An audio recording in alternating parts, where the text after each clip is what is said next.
Hey, welcome to New Jump City, everybody, where we recap the week in American and Japanese sequential art. I'm your host, Christian, the unbiased king, Espinal. And joining me through Discord, it is my partner in crime, the man, the myth, the legend. It is Joshua Gangsta Time Cole. It's called partner, but it should be called Gangsta Time. What up, Chris? Hello, buddy. How you feeling? How you feeling today? I'm good, man. A little tired, but I got rejuvenated real quick. Hell It's yeah. time to get on with the guys. Yeah. And also joining us through Discord, it is my brother, the Edgelord Big News Brian. What's up? What? I said, what's up, nerds? Okay. Yeah, you cut out for a second there, but it's good to have you back in full video effect. Let's get right into the show. We have like kind of a loose show this week. Not many manga. We only have a couple things to talk about before we get into a big old one-shot segment. So let's get into plugs. You can find me at the Chris Espinal on Twitter and Instagram. Joshua Cole, where can they find you? At JD Cole _37. And that's on Instagram as well. Yeah. Brian. You can find me at b.esp on both Instagram and Twitter. And if you ever want to catch me when I'm streaming, you can find me at twitch.tv/itspunchline. Hell yeah. You can follow the show itself at New Jump City on Twitter and Instagram. Follow us on Instagram or follow us on Twitter, especially because we do a weekly really good chapter of the week poll every week, except for this week because we had virtually no chapters. So only one remains, and it is by default the RGC. Follow us on Twitter, give us participate in the poll, get your voice heard on the show. If you have any comments, suggestions, anything you guys want to talk to us about, email us at newjumpcitypod@gmail.com, or you can comment on whatever video you're watching of ours, and that'll be fun. Maybe we'll read your comment on the show. I think that's it. Subscribe to us on iTunes, Spotify, Pandora, Amazon Music. Wherever you listen to podcasts, we are likely there. And if you subscribe to our YouTube channel, notify yourself, hit that bell, tell your friends about the show, share the show.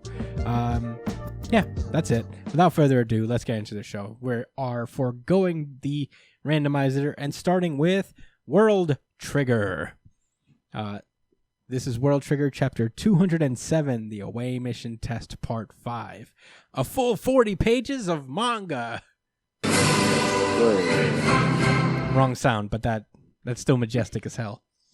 Yeah, we'll take it. I guess this is what's going forward. Ashihara is finally giving us monthly size chapters. Very excited about that. I'll take any more World Trigger any day of the week. But we're starting off with the start of the away mission test. This is kind of like the non-battle one, the test that will have certain squads just put into a pod and see if they can live with each other, essentially. And we start off with Suwa Squad, which has Osamu in it. And we spend most of our time with them, as he is the MC of this story. They enter in. They have to change their clothes. I guess they can't bring too many personal effects on board on the ship. They get these random designed long sleeve T-shirts. I have a theory behind that, by the way. That's interesting. Well, I mean, light theory. Just that I think he did that for the sake of the readers, so we can help remember. We can associate not only the character design, but the design on the T-shirt. Yeah, no, that makes sense. I feel like they're gonna ton of characters to Oh yeah, keep track of. Oh yeah, that's absolutely true. I mean, to go to the effort, because this is actually artistically kind of hard to do, is to have these designs on everything. From experience, have them consistent. Yeah. So, all that effort has to amount to something, I would imagine. But essentially, they are guided inside, and inside they have triggers of their own. Each person on every squad is given a trigger. They enter to a completely dark room, and they see this panel on the side, which essentially is basically how you fuel the ship. Once Osamu puts his hand on it, the whole ship lights up, and as we already know, these ships are powered almost exclusively by Tryon. So this is a simulation of what it would be. Yeah, and we get like the announcer guy kind of explaining how it goes. They activate their triggers and they switch over, or they switch over to their Tryon bodies. Part of the rule of the game of this test is that they have to remain in their Tryon bodies throughout the duration of the exam.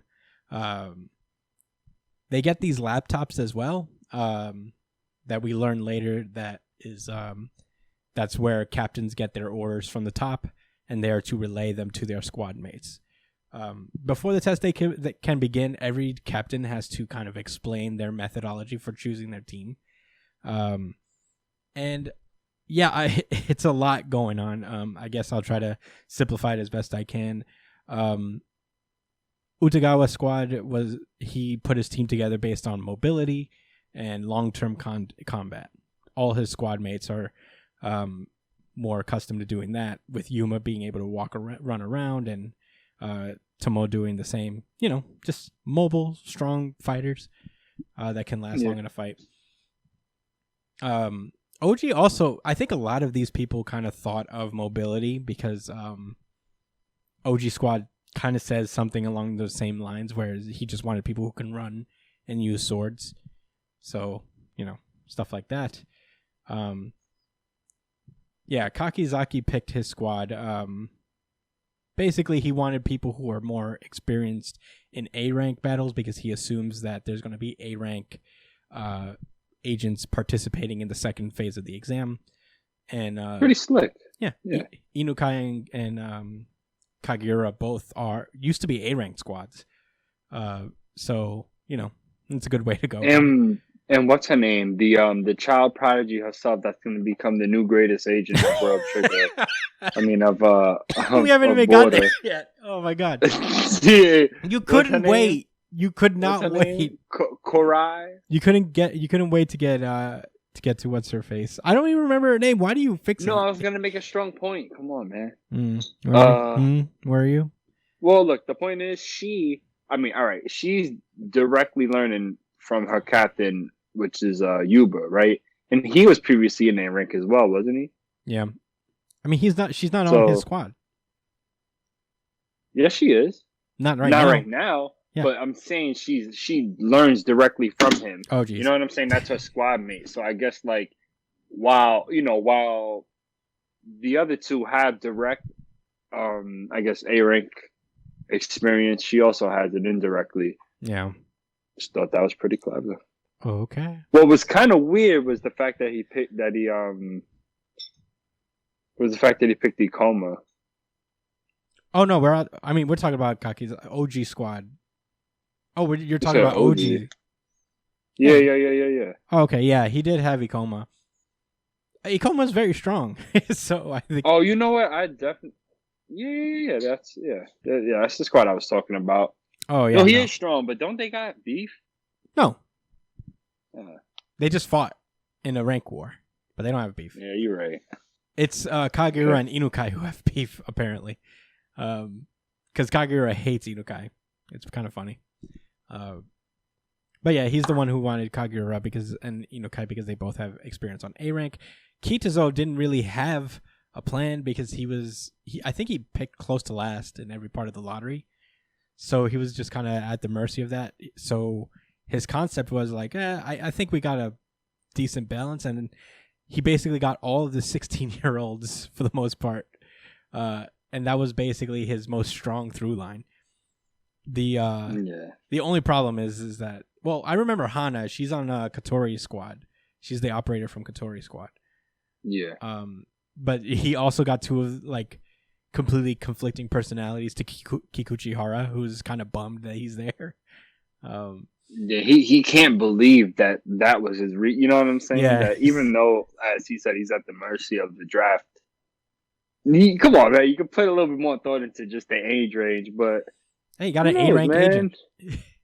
Which is you gotta got a group of more, I guess, like they're closer in age range, so they're more relatable, and that matters if you got to stay with a group of people for a full week. Yeah. No, yeah. You know what I'm saying? I think they'll do pretty okay. It's pretty cool. We get to Kuruma Squad, and Kuruma Squad, he's basically like, hey, you're all positive folks with stamina to burn, so I think we can do pretty good in a battle coming up. And he has Yuba Squad as a second in command because Yuba's a more like a firm hand. He's also like the second oldest in the team. He's gonna keep everybody in line, which is pretty cool. I like seeing Yuba being like, hell yeah, I'm going to be a great second in command. I appreciate that about him. He reminds me of Ida in a way where he's like very dutiful and very nice when he has to. He's about the mission. I appreciate that. Codera picked his squad because of mobility for the most part. You're good. Yeah. They may not have the best Tryon levels, but all of them can really fight, and Codera is a sniper, so it's a better balance on his team. He's also an A-rank member, so that's kind of cool. Ninomiya basically says that he pretty much just got lucky in the first 2 rounds, so he got 2 pretty strong players in Azuma and Chica. Yeah. And he was like, I chose Emma because, and Emma's like, chill, don't say it, right? Chill. And I mean, Ninomiya, good for him for being a good wingman. He comes up with something. No, he's really been like tame about the situation. Like he's been very cooperative, low key. Yeah, he doesn't even have to be dramatic about it. He just pauses for a moment and goes, "Yeah, I just thought it'd be great to have another sniper for our just like the communicator, just like Arafune squad." And I guess Kagami is his team's. I didn't even realize that. That is true. That is a team full of snipers, right? No, I'm saying I think he mentions that he chose because he had Kagami who's their operator, that it'll be an easier time. Oh no, because they're all 3 snipers, they'd have their operator would have an easier time. Because she'd only have to plan for like what snipers would do and have one attacker. She doesn't have to coordinate all these different positions. Pretty slick, Ninomiya. He went ham. He did, man. He's like, yeah, I can handle the rest. You guys just perch up somewhere. Yeah, right? Just watch my back. Get my blind side, which is my entire back. I'll handle everything else. 359 degrees. Yeah. Mizukame chose his squad strictly on intelligence. He's just like, well, I got Cone, so I might as well get other smart players. And he's like, I think we could do really well in the sealed environment phase and get our bonus. He seems to be like the only one who really wasn't thinking about the battle exam. Yeah, he's like, man, we're gonna get this Brizette and we'll figure it out after that. It's interesting because everybody else thought about it, except for Mizukami. He's the only one who's like, I just want the bonus, so let's just get through this bonus.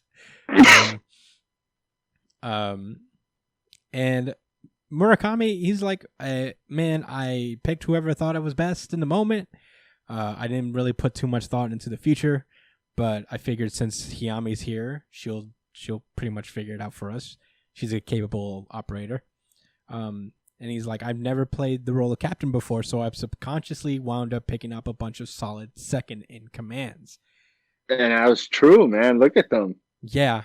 This was a really cool, because their squad is also very cool. Like, I know that Kurachi, I remember him for having the salamander bullet that explodes. I like Kumagai a lot. I think she's fucking cool. She's from she's Nasu. dope. She got a lot of heart. Yeah, she's got a lot of heart. And Susumi from Suwa Squad, who's got the shotguns. That guy. He's, double shotgun action. I appreciate it. But yeah, he's like, we'll figure it out. Rokudera is basically like, I had pretty much the worst luck of the draw. I think Rokudera chose like first one time, but yeah, he also picked whoever was best in the moment. And finally, we have Suwa, who basically just went by his gut, and he was just like, I don't know, the drawn lots and my instincts put this squad together. I didn't really think too much about it. But you know what? We ended up with a good bunch. And he did. Katori's very capable. Oki's very capable. And of course, Osamu. So, excited. And then it's revealed that Suwa apparently knew this entire time that the lottery was rigged. So the random... Unbeknownst to me. I didn't know that. I didn't know it either. But somehow... And I wish they had explained how Suwa knew this. Like, we got a little panel like before this where he understood it, but he basically explains that the wooden sticks that were used to draw lots for who would pick and what in what order were made from some special Tryon thing, and they reacted to the individual Tryon signature of the people drawing the lots. So everybody had their draft picks kind of destined for them, and they're like, why would they go through all that trouble? And so it was like, I mean, remember that survey that we took where we had to explain who we didn't want to be on a squad with? Yeah, they probably did it so people would end up on squads with folks they said they hated. And Katori realizes like, oh, what happened? What, you got something to say? Yeah, Makumo, he just starts getting uncomfortable as soon as he said that. I'm like, oh, come on, bro. You could have held it down. Yeah. They're like, shit, I don't know what you're talking about. I love all of y'all equally. Just been real fake Big Brother about it. Just like, I love all of you. Real fake. Yeah. Oh, yeah. So Suwa decides to take the team and, check the facility and see what it's like with supplies and whatever, food, baths, toilets, and water.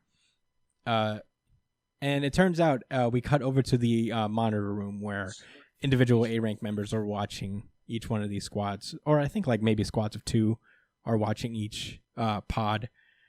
And there are a couple of people who they take note of who's sitting down to check out the laptops first or who's going to check the accommodations first. Kakizaki, Kitazo, Suwa, and Murakami all went first to go check out the digs. And Utagawa, Oji, and Kodera are starting with the data. They're all judging them. They have to. Because like, damn, how you gonna make me lose points because I wanted to go see how the beds look? Hey, they didn't say that. They didn't say that specifically. That's true. They didn't say one choice or the other is worse. But yeah, they also noticed that Wakamura is getting a pretty bad start.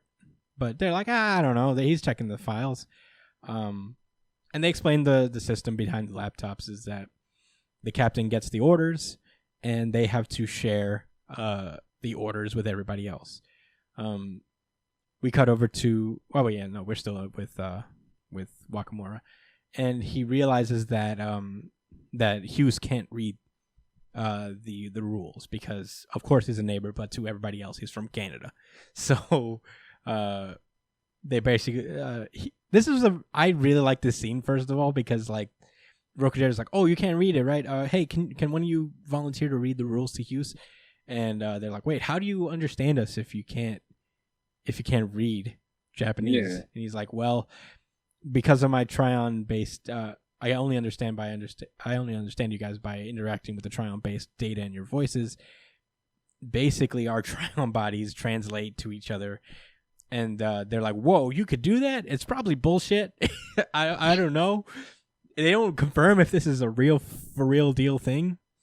I mean, it's probably true just because neighbors probably don't speak the same language as, that's fair. Earthlings. So I guess he could be telling the truth here. It doesn't seem like Hughes say bullshits a lot. No, I'm not saying that this is a lie that Hughes came up with. I'm saying that like the top brass is like, okay, if anybody asks, this is why. But you know what? That also makes sense. It's not that big a deal.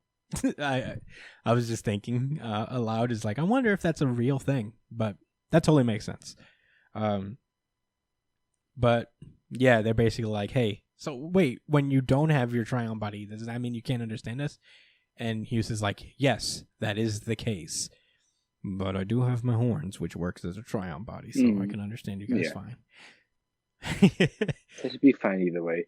I think that's going to play a role. I think someone's going to run out of Trion, or maybe they're going to get out of their Trion bodies, like to go to sleep or something like that, and then they're going to say goodnight, he's going to be like, good night. Yeah. Good night. And they're going to be like, what? No, I mean... What you mean good night? No, not you. They're like, what the fuck you mean good night? How'd you know I said that? No, he could do it with without a Trion body, too. Like, he no, says but that but like then they're gonna be like, oh, how? Like, how could you do that? He's saying I ain't gonna lie, man. They might find out about this nigga on this trip. They might. I will say that, but I don't think this may not be it because they established that even if they're out of Trion bodies, he can still understand them. So, and Hughes apparently seems like he has a big Trion supply. So I don't think he's gonna run out.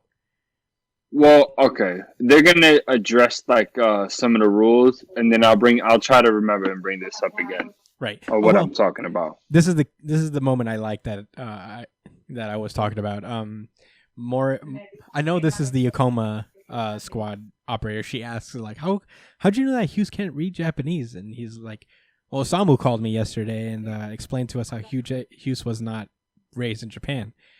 And they're like, whoa, that's pretty good leadership. And I like it. Hughes throws a little respect his way. He goes like, he tends to take initiative like that. And it's like, oh, our boys are getting along and respecting each other. Because he knows Makumo's work ethic. I mean, he don't gotta like him as a person, but he know what time it is when it comes to Makumo. Mm-hmm. Yeah, Ikoma squad operator is basically like, my guy would never. It's pretty funny. We cut over to Mizukami squad, who's looking over the rules. He gets the rules first. All the captains have the rules before everybody else, and they distribute the rules to the team.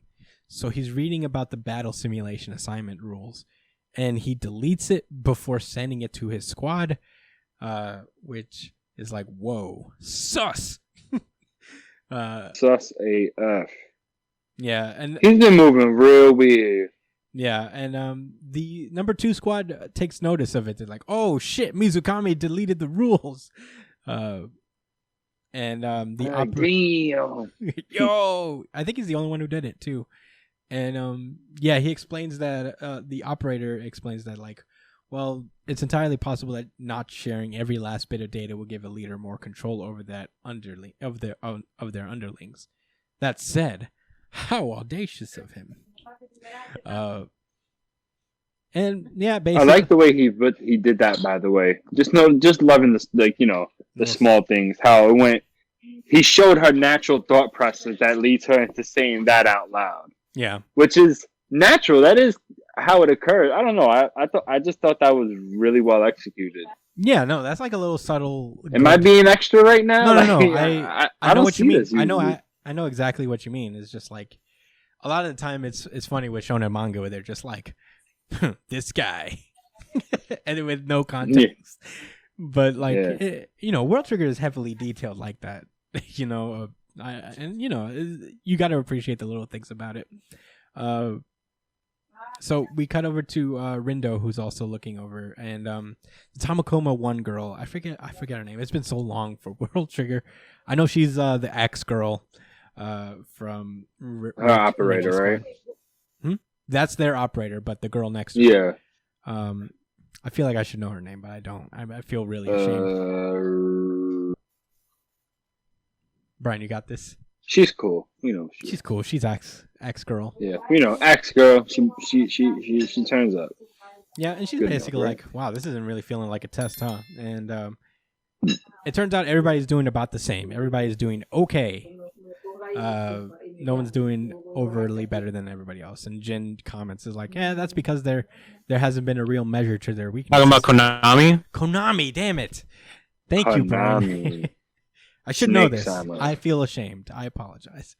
But yeah, so she's basically like, Konami's like, things are pretty equal.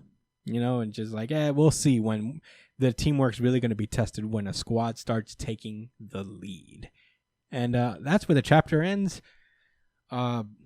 Yeah, I mean, this is just kind of the start establishing things. I don't know how this test is going to go. It's kind of weird and unpredictable in that way because it very much depends on dynamics and whatnot. So I really like this chapter. I'll say one more thing, and I'll let you guys. We get a lot of comments and be like, you guys should analyze the separate squads and why they came together the way they did. And we'd love to, but World Trigger very much does it on its own. Yeah. World Trigger is just when you think you're gonna analyze World Trigger analyzes itself the next chapter, which I mean that's part of the charm and that's part of why we love it. We'll keep analyzing it and stuff, but just so you know, it's kind of rough to do it when like Ashihara's sitting at his desk is like, oh, you think you know what's going on? Well, no, I'll tell you exactly what's going on next chapter. I love how Sua was the guy who noticed when bullshit is going on, Yeah. I didn't care for Sua that much until Chris made a point about Sua Squad.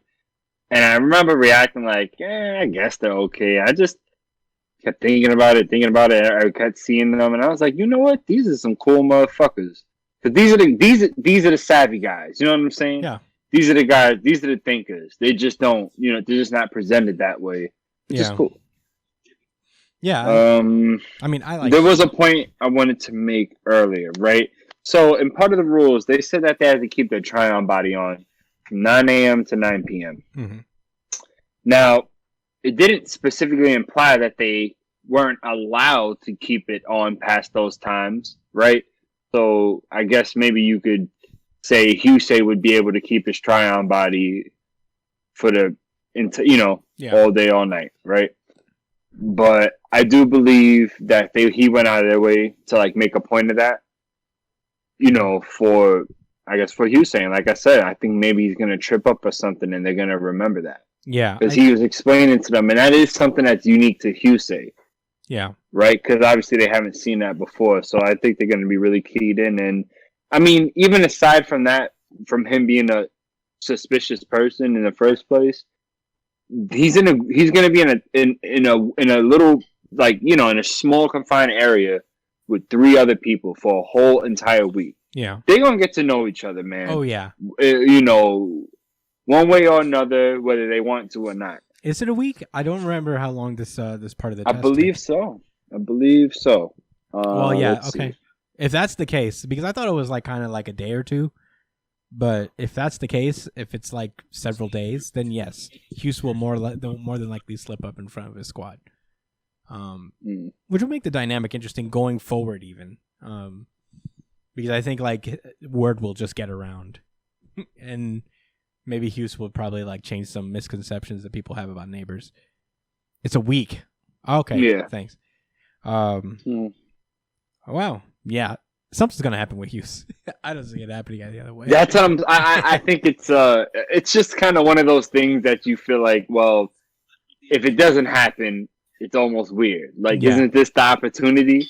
No, you're right. Because it would just be way too cliche for him to have that moment when they're out on the away mission or something. Mm-hmm. There's way more drama if a few people know about it, where they can make a good moment out of Hyusei actually trusting the humans. Mm-hmm. And making actual new friends. Yeah. And also some, like I said, drama where people know things and tell people and tell another person. Mm-hmm. I'm excited. Yeah, me too. I'm fucking excited. That's all I really got to say. Brian, do you have anything to say about World Trigger before we move on? No, this is just a classic, World Trigger thing. I'm just really interested in seeing how he's gonna be able to carry the show for a while off of just interactions. I think it's going to be really interesting because we know that for the foreseeable future, combat isn't going to be around. So I'm really interested in seeing how this goes, on how he writes it. Agreed. I think for sure there's going to be a lot of strategy involved and a lot of thinking. Tryon is gonna Tryon usage and their ability to use it in a efficient manner. I think that's gonna come about. Remember, they made a point that they're gonna have to use their own Tryon to fuel their living container. So they're gonna have to take turns, and they're not gonna just make it easy peasy. And like your boy with the Fujin said himself that the games are just about to begin. Yeah. When they there's gonna be rankings and all of that. Yeah. Yeah. It's gonna Also, I know it's gonna be thought out. Also, I'm really interested in seeing the new styles or not the new styles, but the different types of leadership that will come out from this. Like what we'll see, how people lead and how they choose to lead. Because we already see that there's differences already, and it hasn't really started yet. Like we already see a dude who's gonna take control of a team just by being the person who's in the know the most, and that's why you have to follow him, right? So that's why he's there's a guy who's literally hiding information from his team so that he has power with information. So there's going to be a lot of interesting, different ideals and what's it called? And different leadership styles that I'm really interested in. Styles. Yeah. But with that being said, big fans of World Trigger, obviously. This was a great chapter. Very excited to see what's going next. Let us.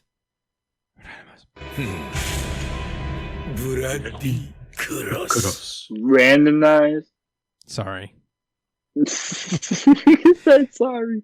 I'm used to saying it. I've said it for 100 and something episodes. Yeah, it's at happening. this point. It's all good. I guess it'd be weird if you didn't say it. Yeah, but anyway, it's the X books. We're starting. We only got 2, which is pretty cool. Oh no, there's another book. So there was a chance where it could have been either or. I'm wrong. Yeah, there's a third one. Batman. Yeah. So yeah. Well, I mean, it doesn't matter. We aren't really randomizing it, so I'm used to just saying it. But yeah, we're starting with Hellions, number 11. Last we left off, there was some shady shit happening with Mastermind and Arcade, where they lured Mr. Sinister over and basically held him hostage and forced him to create a whole bunch of clones for Arcade's arcade place. So, oh yeah, I didn't hear you. Did you say something, Josh? Arcade. No, I just repeated you. Oh, okay. Arcade place. Arcade's arcade place. And basically they trapped the Hellions, who came to save Mr. Sinister, under these illusions using Mastermind's powers. Psylocke has been slowly fighting these psychic illusions for a while. She can't... not just a while, years, bro. Yeah, years in her perception. Yeah. She's got a little bit more freedom than the other Hellions because, she's the telepath of the group and she can kind of control. She can fight back a little more than the others can. At some point, she runs into John Grey Crow. Yeah. Yeah, and they reunite for a while. They talk about what just happened, and she's like, "Yeah, we're in a fucking illusion." So let's get everybody together and stage a jailbreak out of this guy's mind.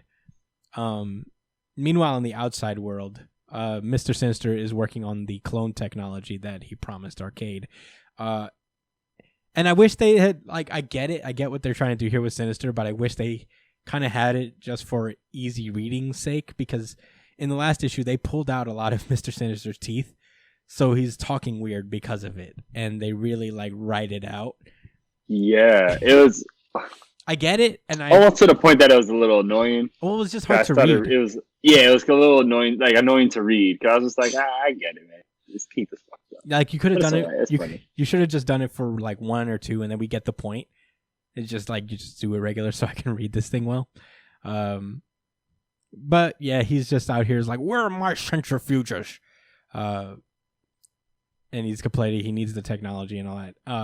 Arcade has Mastermind's daughter hostage, and also the guy who is making sure that Mastermind hasn't put him under an illusion. He's got that guy's family as well. That guy's family as well, yeah. So it's just kind of like an endless layer of kidnapped families. But meanwhile, inside the mindscape that Mastermind has created, Psylocke and Grey Crow run into Havoc, who has been being tortured by Madeline Pryor in his mind the entire time. And apparently, like, Madeline just left because she thought he was punishing Havoc by leaving him. And he's like, actually, she did me a huge favor and let me go. They didn't know that I was over her already. But yeah, they do that. And they also conveniently run into Nanny, Wild Child, and the fucking Orphan Maker. Yeah. They're all being chased by, I guess, visages of X-Men.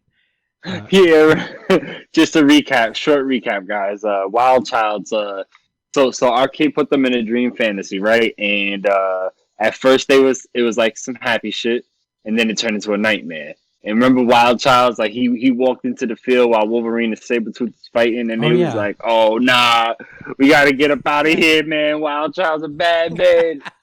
He's too strong and powerful. Yeah, you know, he's a big deal." Yeah, that's Wild Child's and fantasy. How they're all chasing him is just being the alpha in the room and cucking constantly. Yeah.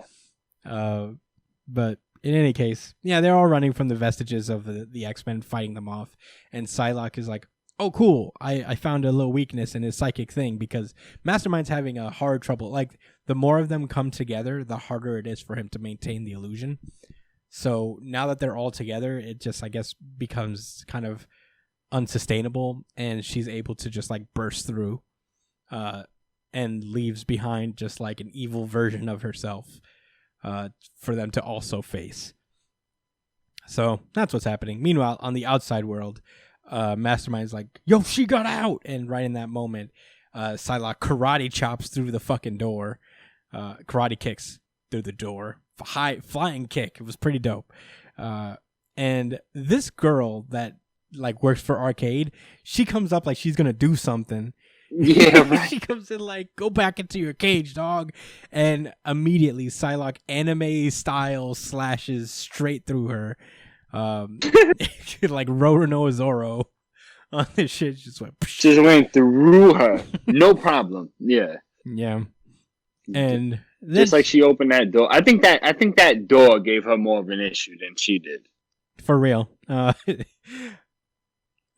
So yeah, at that point Arcade is like, oh my god, is this real? And the guy who confirms his reality is like, it's real. Psylocke's there. And she's about to kill the fuck out of Mastermind. But yeah, he's like, wait, give me a second. And then Mastermind turns over to the guy and is like, I know he has your family too. So if you release my daughter, I'll make sure he releases your daughter or your family, whatever. And he's like, okay, I'll do it. And Arcade has lost all of his playing cards. Mastermind has unleashed the illusion. And that's when Mr. Sinister comes in and is like, aha, all part of my plan. And everybody's like, what? And it's like, yeah, I Eisened this whole thing. The whole thing. It was his plan for him to get kidnapped by Arcade, have the Hellions come and rescue him so that he could use, I guess, Arcade's hideout to continue doing whatever the fuck he wanted without the help, without the eye of Krakoa watching over him. Wow.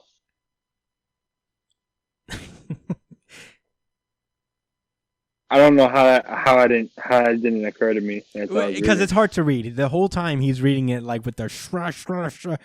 But he explains that Arcade kidnapped Mastermind's daughter and to make him fresh clones for the murder world. But then Jason made his move, and they would pretend that he will be in prison so he can get his cloning operation under a go, so he can do whatever he wanted in Arcade's lab. So, yeah, that worked out for Mr. Sinister. And Mr. Sinister basically has Psylocke kind of in his pocket because he has her daughter. Like, he can bring her daughter back to life. And, yeah, she's basically working for him in order for her to get her daughter back. So she doesn't say anything to the Hellions. She doesn't say anything to the Council. And they all just kind of go home. And that's kind of where the chapter ends. But Psylocke is pissed. She's getting sick of this shit because this is the second time that Sinister has like used her. But yeah, I mean, I think that's all. I don't think I missed anything, right? No, I mean, she was, like you said, man, that was kind of the conclusion. She's mad. She's really mad at him, but when isn't she? Yeah, she's big mad, Ooh. but Sinister just kind of did the most just to be able to do shit low key, and I just feel like you didn't already have a situation like this, Sinister, where you could do shit low key. no, You're a liar. because This is just the 7th place. I don't know. I don't know if he had like a real low key hideout where no one in Krakoa knew what it was. So I think this is the whole deal, is so he could do whatever he wanted without the council button in, because he's supposed to be exclusively working for Krakoa and doing stuff for Krakoa. But now I don't know what he's trying to do, but he's doing some fucking shady garbage. I remember back in House or Powers of X, whichever one, they explained that in one of the realities. I think Sinister sells them out at some point, and I think that's still very much a possibility. I mean, yeah, and turns over the Chimera program to them. Exactly. But to the posthumans. Yeah, it's kind of funny how much Hellions has kind of grown in my opinion. When it started out, it was just like kind of meh, but it's one of the better X books out there. I really have fun reading it. I'm very excited to see what's coming next for it. Any thoughts before we move to the next one? All right. With that being said, we are moving on to Marauders number 20. This is basically a big old Storm Stan issue, which I liked. I think this was pretty cool. Yeah, cool. Basically, it's the night before the Hellfire Gala, and the Marauders are all hanging out on this big-ass boat, just chilling, because that's what they are. They're pirates. So they're chilling, having a final dinner, because Storm is kind of quitting the team after the Hellfire Gala. And, you know, everybody shares their reminiscences of, like, dope Storm moments. And a lot of this issue is just Storm being a fucking boss bitch, you know? Stomping on oppressors left and right, kicking ass, taking names. At the same time, everybody's trying to guess how many knives Storm has on her, because she seems to have throwing knives at all times. I think my favorite story comes when Iceman went to go see the hate monger with Storm, because they had a beef with him early on in the Marauders. And what hate monger is basically mutant Klansman. He's just like a regular human being who's just an out and out racist. And they beat the shit out of him in an alleyway, trying to negotiate, in quotes, like kind of like a peace. And she kind of reveals to him, they're like, yeah, mutants are never going to die. Like, you're never going to be able to kill us. So you might as well just like live your life and leave us alone. And yeah, in the face of a futile effort, then he basically just throws away his fucking dumb outfit and is like, all right. Dumb outfit. Yeah, did he just give up like that? Yeah, I mean, if you knew your one true enemy was unkillable at all times, then I guess you'd have to be like, I guess I'm going home then. I guess I'm not doing this anymore. Emma has a very personal story with she knows firsthand how fucking cool Storm is, because she got her ass beat by her at one point. But do you remember when this happened? This was a long time ago. This was like way back before Hickman era, from what I understand. Yeah, basically she knows firsthand. She's like, well, Storm will beat the shit out of you, but she'll also lift you up when you know when she sees a path to redemption for you, which is cool. Very cute. Kitty Pryde has her moment when like she first realized what happened. You know, when she couldn't go through the gates, and Storm kind of comforted her and fixed her nose by cracking it into place. Yeah. But yeah, we end on after the like, you know, the Storm stuff is over. We cut over to outside the boat where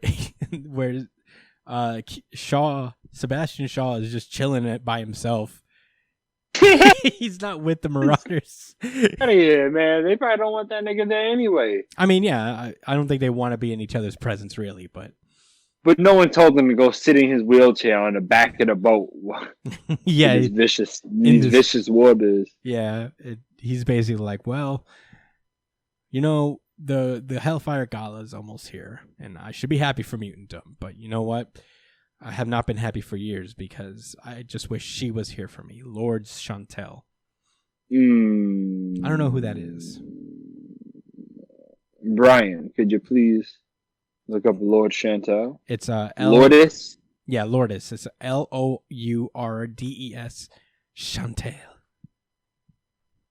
And Emma knows her too. She's like, Lords. Or Lourdes.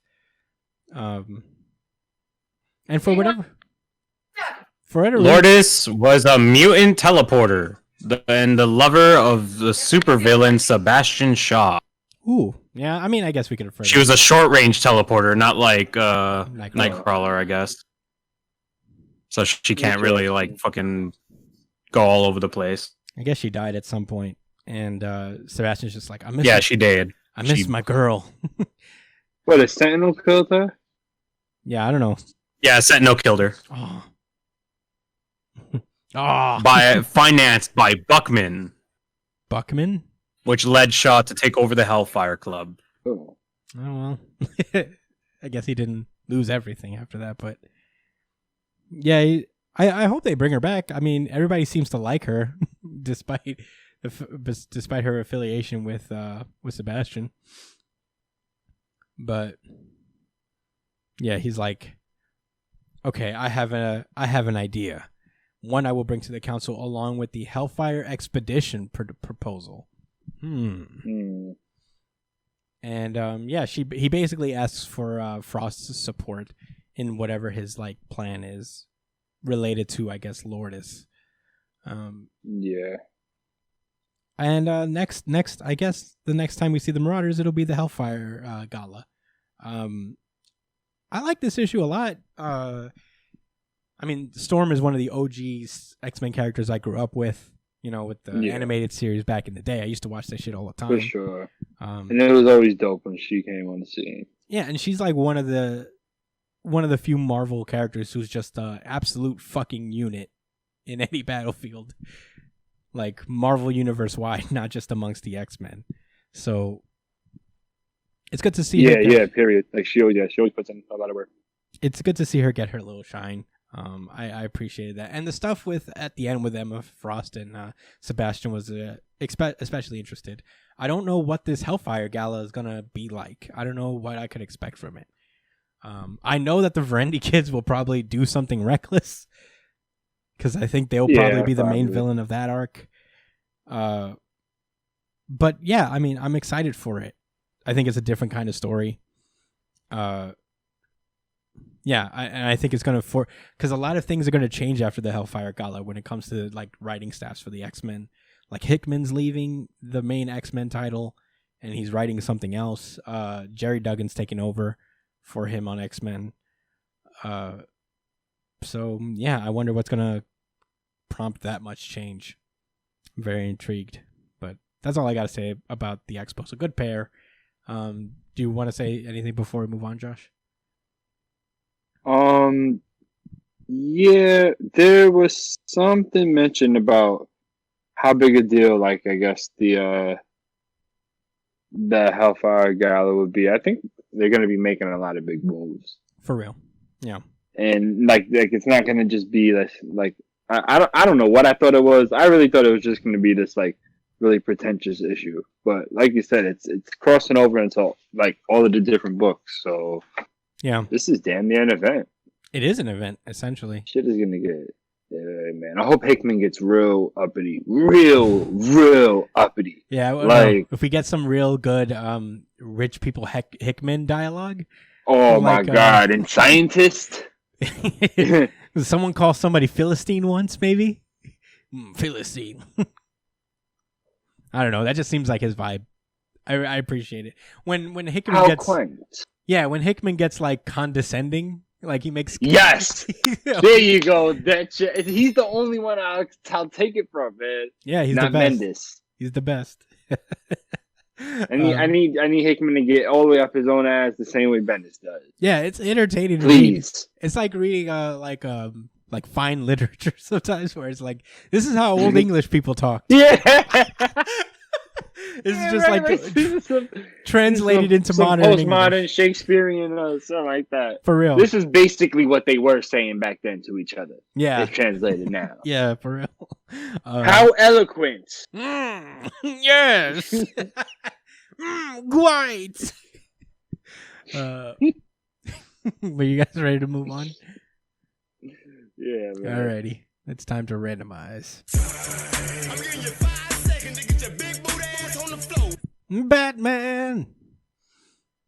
This is Batman number 108. There's been a lot of stuff going on in the Batman world. Scarecrow's coming out, acting up, working with this guy named Saint, leaving scarecrows in people's houses, doing some reckless shit. Batman has also been in the Fortnite universe.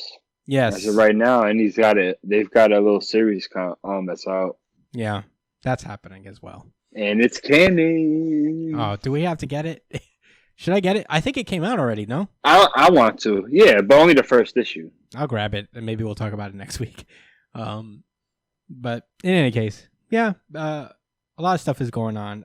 This issue starts out with the commemoration of Sean Mahoney, who was critically injured in the Infinite Frontier issue, where they focused on like the future of Batman stuff, where somebody seems to have gone off on a Joker-like attack on Arkham Asylum.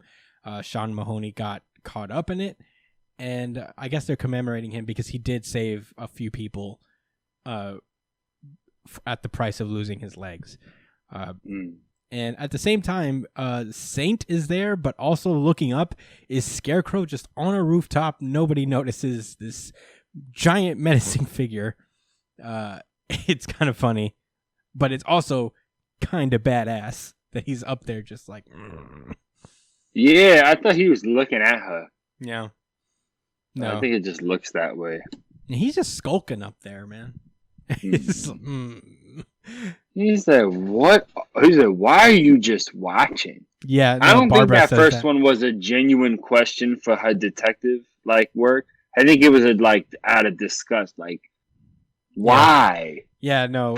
For what reason? What drives you to do these things, Scarecrow? Yeah. What the fuck is wrong with you? That's what I felt like. That was the first sentence, and then the second one. What are you waiting for? That was the detective. Yeah, that was the detective. That was the plot orientated. Yeah. No, yeah. Josh is talking about Barbara's also watching the press conference, but she's like, enhance, 12 times to catch Scarecrow. She's like, enhance more. That's my favorite thing. It's like, enhance the image. It's like, we all know that whatever you're watching this on, if you enhanced it that much, it would just be nothing but pixels. But not on the Batman computers. No, Batman computers are just godlike. They just fix images, man. Oh, I need those. They had pixels for years, nigga. Yeah, pixels for years. Pixels out the ass. Yeah. Oh my god. Buku pixels. Dog, the next page was one of the greatest moments in Batman history. Is that? Oh yes. Oh. Okay, so last week I've never seen this nigga look so vulnerable. No, that's not true. Okay, so last time on Batman, before the last time we seen Bruce himself, he was getting ready to infiltrate the Unsane collective, and you know he's going under his favorite criminal alias, Matches Malone. And he looked like the copyest cop in all of Copland. Yeah. And remember, guys, Screams fed?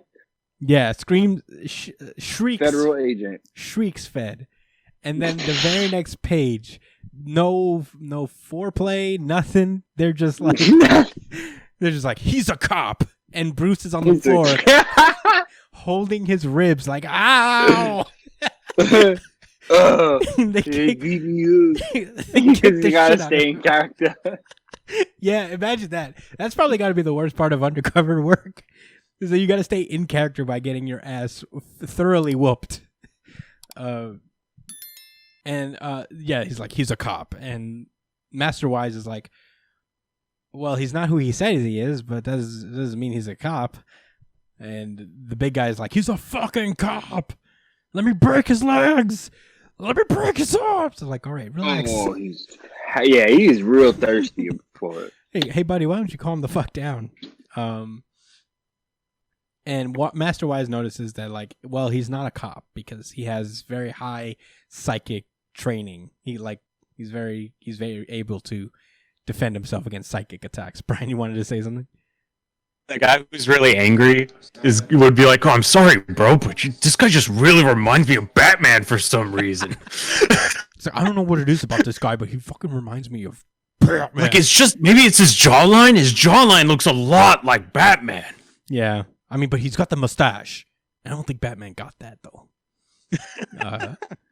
That's what Miracle Let's not say Molly. look like Jim Gordon. He does look like a young Jim Gordon. Miracle Molly. Yeah, Miracle Molly walks in, who is, I guess, like the main villain of this arc, or like You think so? or like the villain that like Tinian has teased lately. She basically comes in and he's like, "Hey, I'll take him if you want," and she basically picks up Bruce and is like, "Take off your dumb mustache and put this mask on and follow me." And she basically takes him to their ultimate hideout. In the meantime, sinister things are happening at Saint Industries as Saint pulls up with Sean Mahoney, who's in a wheelchair, just like checking out their lab. And he's like, well, we can kind of fix you, And he's like, how? How are you going to fix me? And it turns out that the guy who helps out Saint, his little assistant guy, he has a robot. And that was pushing his chair. Yeah. Mind you. He's got a robot arm. Yeah, you see how it's helping you get around? The one on the left side, my guy? All robot. All robot. Straight cyborg, nigga. Yeah. You can have that too. And by the way, that's a sick wheelchair. It is a sick wheelchair. Sean Mahoney he has no hesitations. He's like, yes, please. He was like, well, I can't pay for some shit like that. And the dude was like, bro, it won't cost you a penny. I just want to do it for you. And Sean Mahoney completely easily manipulated. Is like, absolutely, I see nothing shady about this whatsoever. Yes, sir. Yes, please give me legs. And I will take the consequences. Don't give a fuck. it's actually kind of funny. Like, he's like, it will hurt. And he's like, I don't care. Just give it to me. I don't care. And, the deal. I mean, look at that face, boy. This is why you guys gotta watch the YouTube videos, man. Yeah, Get with it. So go on youtube.com/New Jump City.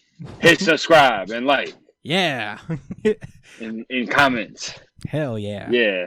And while you're at it, leave a 5-star rating for this podcast. Yeah, on We'd love iTunes, Spotify. It'd be real great. Podcast. Yeah. Spotify, iTunes, all of that, guys.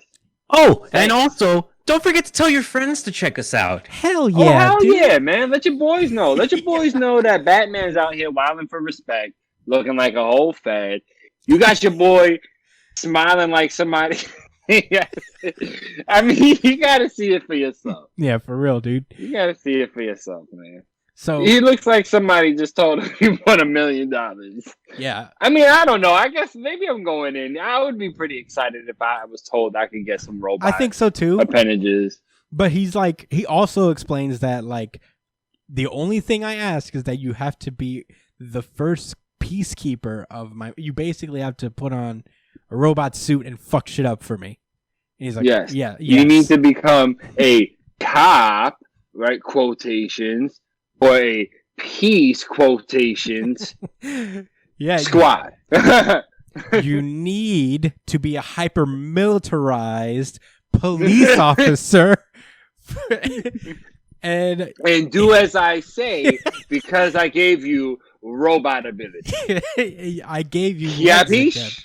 And your man just like absolutely, without a doubt, Yeah, without a shadow of hesitation. yeah, I mean, no, without a shadow of a doubt. Yeah, yeah. So smidge of hesitation. after the easiest manipulation of a character I've ever seen, Batman is flying into the Unsanity Collective's one of their hideouts, and it turns out that they're all hiding out in the unfinished buildings that Bruce was working on before all of his money was stolen by the Joker, and he had to fucking live in a townhouse for the rest of his life. Woe is him. But they all living in his like unfinished buildings, and she basically provides these cybernetic upgrades for people who are basically put out by various shitty things that are happening in Gotham. And Batman is like, so first your boss wipes them of all their memories, and which I thought that was a weird part of it too. And then he's like, and then you give them experimental technology to help them rob people. And she's like, not people. And he's like, you don't think the rich are people? And she's like, no. Absolutely not, Bruce. Are you dumb? Well, she doesn't say Bruce, but yeah. Yeah. Like, no. Do they act like people? Do they function like normal people? No. They act like psychopaths, right? Exactly. Yeah. So no, they're not people. Yeah. So. Fucked up, but I understand her reasoning. Yeah, I mean, you know, it's I think it's a thing a lot of people feel. It's very it's kind of a relatable, not an unrealistic way of thinking. It's just like rob from the rich to give to the poor. And she also goes around talking about like kind of the system at large. You know, it's like people wish to afford a nicer apartment, get a new job, but all they're doing is giving into a system that does not give a shit about them. Yeah, this was a pretty... All right, before I even say anything else, this is VGI for me. Yeah. Would you give it to Marauders or Hellions? Certified VG. I didn't give it to anything yet. I didn't have a favorite. But you know what? Fair. I like where this Batman issue bodes for the future. I'll give it to Batman. Yeah, that as well. But I thought it was a really interesting conversation they had. It wasn't cheesy, which is something I had an issue with in a certain streaming series I was watching earlier. Well, we'll get into that later. This wasn't cheesy, nor was it misplaced. I think there's a lot of truth to what was being said. At the end of the day, it's a comic book talking about a fictional world, not referencing anything real. But come on, as the young kids say, you know the vibe, right? Yeah. Hey, come on, we know what she's talking about, and it's a reality check for Batman as well, who was a rich, pampered asshole who felt like, oh, I'm gonna put on tights and do as I please because I have all this money and I decide to. Yeah. I mean, I feel like that's what a lot of Tinian has been challenging with Batman. I feel like. Oh yeah.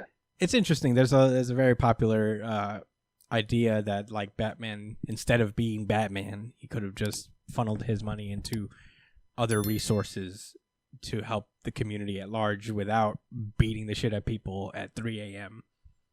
Which was the idea behind New Gotham in the first one. And Batman has kind of done something like this before. In the very beginning of the Scott Snyder run, he was working on something like that. It's just like shit gets fucked up all the time. Like even in the previous Detective Comics run when Red Robin was trying to do his what's his name? Tim Drake? Yeah. Yeah, when Tim Drake was really trying to build like this, the I forget what it was specifically, man, but it was really interesting. But ultimately, it got shut down because it just faced so many obstacles, and Dr. Manhattan was doing the most. Yeah, I mean, I feel like that. I've always felt like that's a little bit of an unfair criticism of Batman because if you read the comics, he has done things like. Yeah, these are casual fans that are just reacting to like just they're not necessarily wrong, the popular. Because that's not all. That's not where Batman's putting all of his energies towards, and that's a valid point. Is like he doesn't have to be Batman at all in theory, but I don't know. I think like the idea of Gotham is that it's too crazy for that, because like I think the point of Gotham is that the damage has been done a long time ago. Yes. So it's just Batman's kind of like a Band-Aid, and he is aware that he is just kind of a Band-Aid on a problem that will probably never be fixed. He's become. I mean, here's the thing, and you tell me if I'm wrong. I feel like this has been a built-up consciousness, even through the passing of hands of the authors. Like, this is something that's being built up, and like I feel like it's a Batman department thing where everyone is on the same page and is saying, listen, he needs to grow with the times and become a better, a sharper guy, because at the end of the day he is just a regular human, by comic book measures anyway. Yeah, I mean, that's the appeal of Batman, I think like that's why Batman in theory, like a lot of the time gets the better writers at DC a lot of the time. It's because he's the closest superhero to us to a degree, even if he's like this rich guy. He operates in a world that's essentially our world, and his world very much mirrors ours. So, I agree that, like, I think a lot of writers of Batman are very conscious of his ability to help people outside of Batman. And the reason is always that there's just someone out there to fuck it up, whether it's a corrupt politician within Gotham or the Joker or, Clayface or whatever. Someone's out here trying to ruin something for Batman. And that's why he has to be who he is, because shit's gotten just so out of line. And also Batman does his things for the Justice League. He helps the universe now at this point.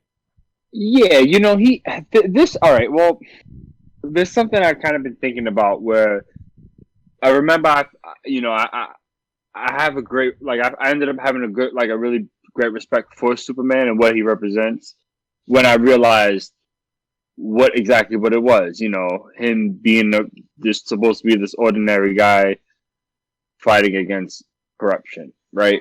Mm-hmm. I mean, his main enemy being Lex Luthor. But then you look at Batman, and it's kind of hard not to look at it as, wow, this is a rich and powerful guy that's like over punishing petty criminals. Yeah. I guess except for like, the Penguins and Mr. Freezes of the Gotham world. But, he is kind of harsh on, like, just the bank robbers and stuff, beating their ass and shit. I don't know. It's just, it just, when you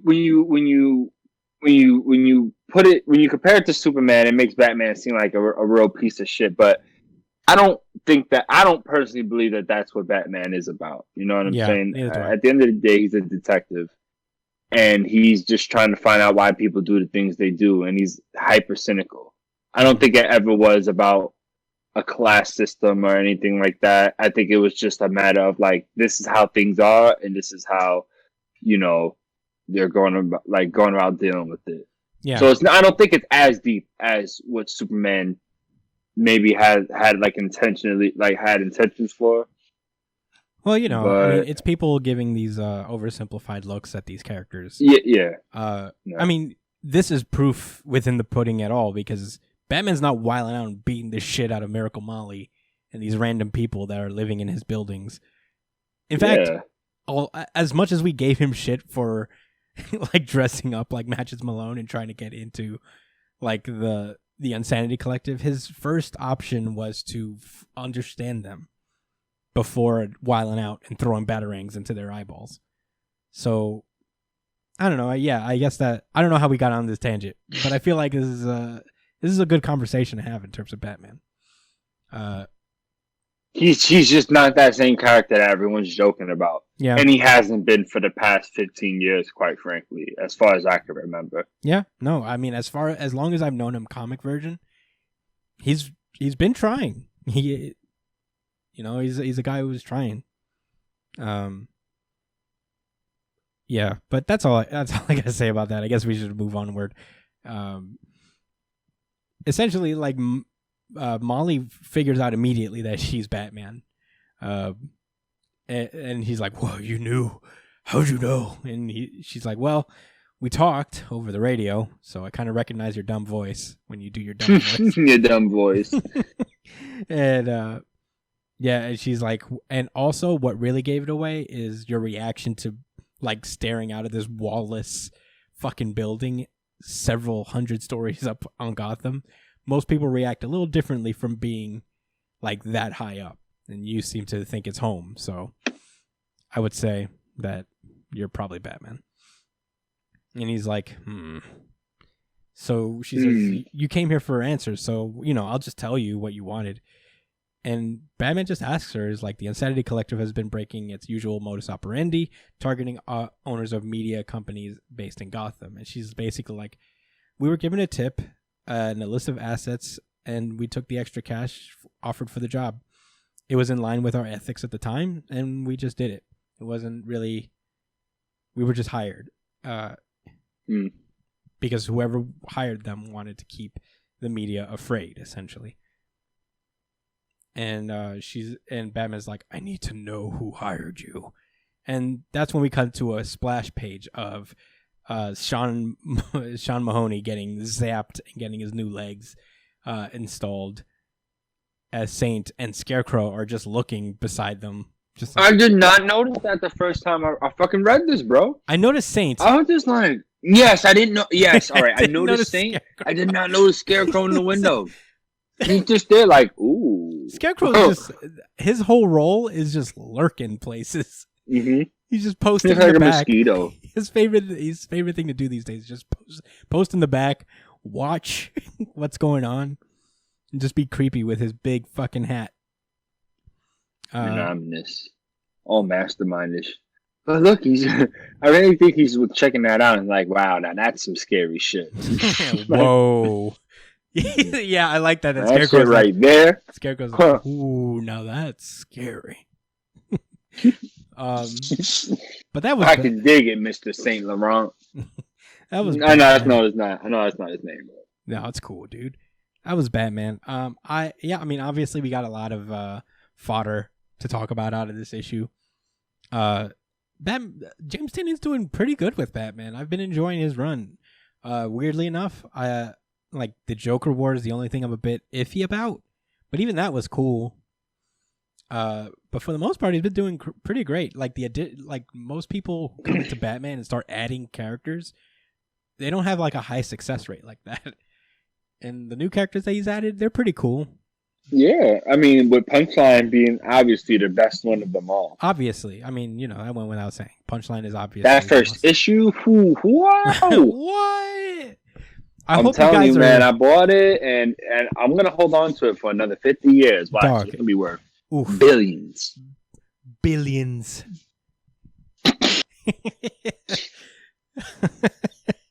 Oh man, but yeah, we've been enjoying this run. If you like Batman at all, I'm very comfortable recommending this run. You can pretty much start it from the top. You don't really need to know. All you really need to know going into this run is that Bane fucked up the city last with Tom King and all that. And yeah, that's it. And everyone's really mad. And Alfred's dead at this point. So yeah, that too. Kind of yeah. But you get the point. He's not here. He's gone. Batman twisted his head like a twisty cap on his toothpaste. Yo, whatever happened to Alfred's daughter? She's just From out Scott there. Snyder's run. What? She's just out there, dude. She should come back and be his butler. She kind of was. She was kind of doing that for him for a little I bit. forgot why she left. She left at the end of Snyder's run. And then, Yeah, it's like nobody it's cared. like, we're not gonna bring him back. We're good. I mean, new, right? Tom King had things to do. He's like, I got cat and bat stories to tell. Cat, bat. But I don't know. Yeah, that's all I gotta say. Check out his run. It was good. It was a good run. Good. Okay, It was a good run. It was excellent. I loved it. It was wholesome. Weirdly enough, Josh, I think you'd be surprised. Tom King's run is actually pretty polarizing. You either love it or hate it type shit out there. Even the amongst people. Oh, because Detective Comics is separate from Batman. I keep forgetting that, man. Mm-hmm. No, we're talking about Tom. You know King's what? Run on Batman. It's very. Oh, Tom King's. Yeah, that's what I'm saying. He's very like. People either love it or hate it. Yeah, I think like I think they're just not giving it a chance. I think from what I've seen, people are very much like hot and cold about it. I mean, I like it. I enjoyed I it. think they're just not giving it a chance, and I think they're looking at it like, man, Tom King just left it, so it's like they are. I just assumed it was going to be a lesser version of Batman at the Tom King left. Yeah. You know what I'm saying? But that was That's just because I was ignorant, and I thought Tom King was the greatest thing, and honestly, he's pretty good. He's one of good. my I like Tom favorites, King. but not the best. I like Tom King a lot. I'm a fan. Yeah, he's I mean, dope. if- He's really dope. If anybody out there wants to let us know if you don't like Tom King's run on Batman, why? I'm genuinely actually kind of curious because I haven't seen. I mean, not because I think just like in general comments, I haven't seen why. Like nobody's given an explanation as to really why they don't like it. I found it fun to read. I thought it was very interesting and an interesting look Yeah. in the let Batman be a happy person movement. I was very much Yes, it down was with that. great because it was growth in his character, and that was part of what I was talking about earlier, where he is like that what he learned from dealing with Catwoman has followed him into who he is as Batman now and how he goes about his work. I think it's subtle. I don't think it's super heavy-handed, but I see it. I believe so. Maybe I'm drinking too much of the Kool-Aid, but this is water in my cup. That's such a good saying. I like that. But yeah, I mean that's all I got to say about Batman. You guys ready to move on? Yes, sir. Oh yeah, I'm ready to move on. Oh yeah. All right. So we have no manga this week. So No manja, except outside for of World Trigger, which is yes. always the best. Yeah. And honestly deserves its own episode, its own dedicated day. But we'll save that for another time. I mean, I have all of the volumes. I could go through World Trigger and we could do a cool, fun, dedicated. And you guys, Bro, have we access. should You give can it its own episode anytime it drops. That's the type of energy I'm on. That's a lot of energy for one chapter. I'll do it for a whole series review. We could go through every arc. I'll do that. We could do different episodes, bonus episodes for arcs.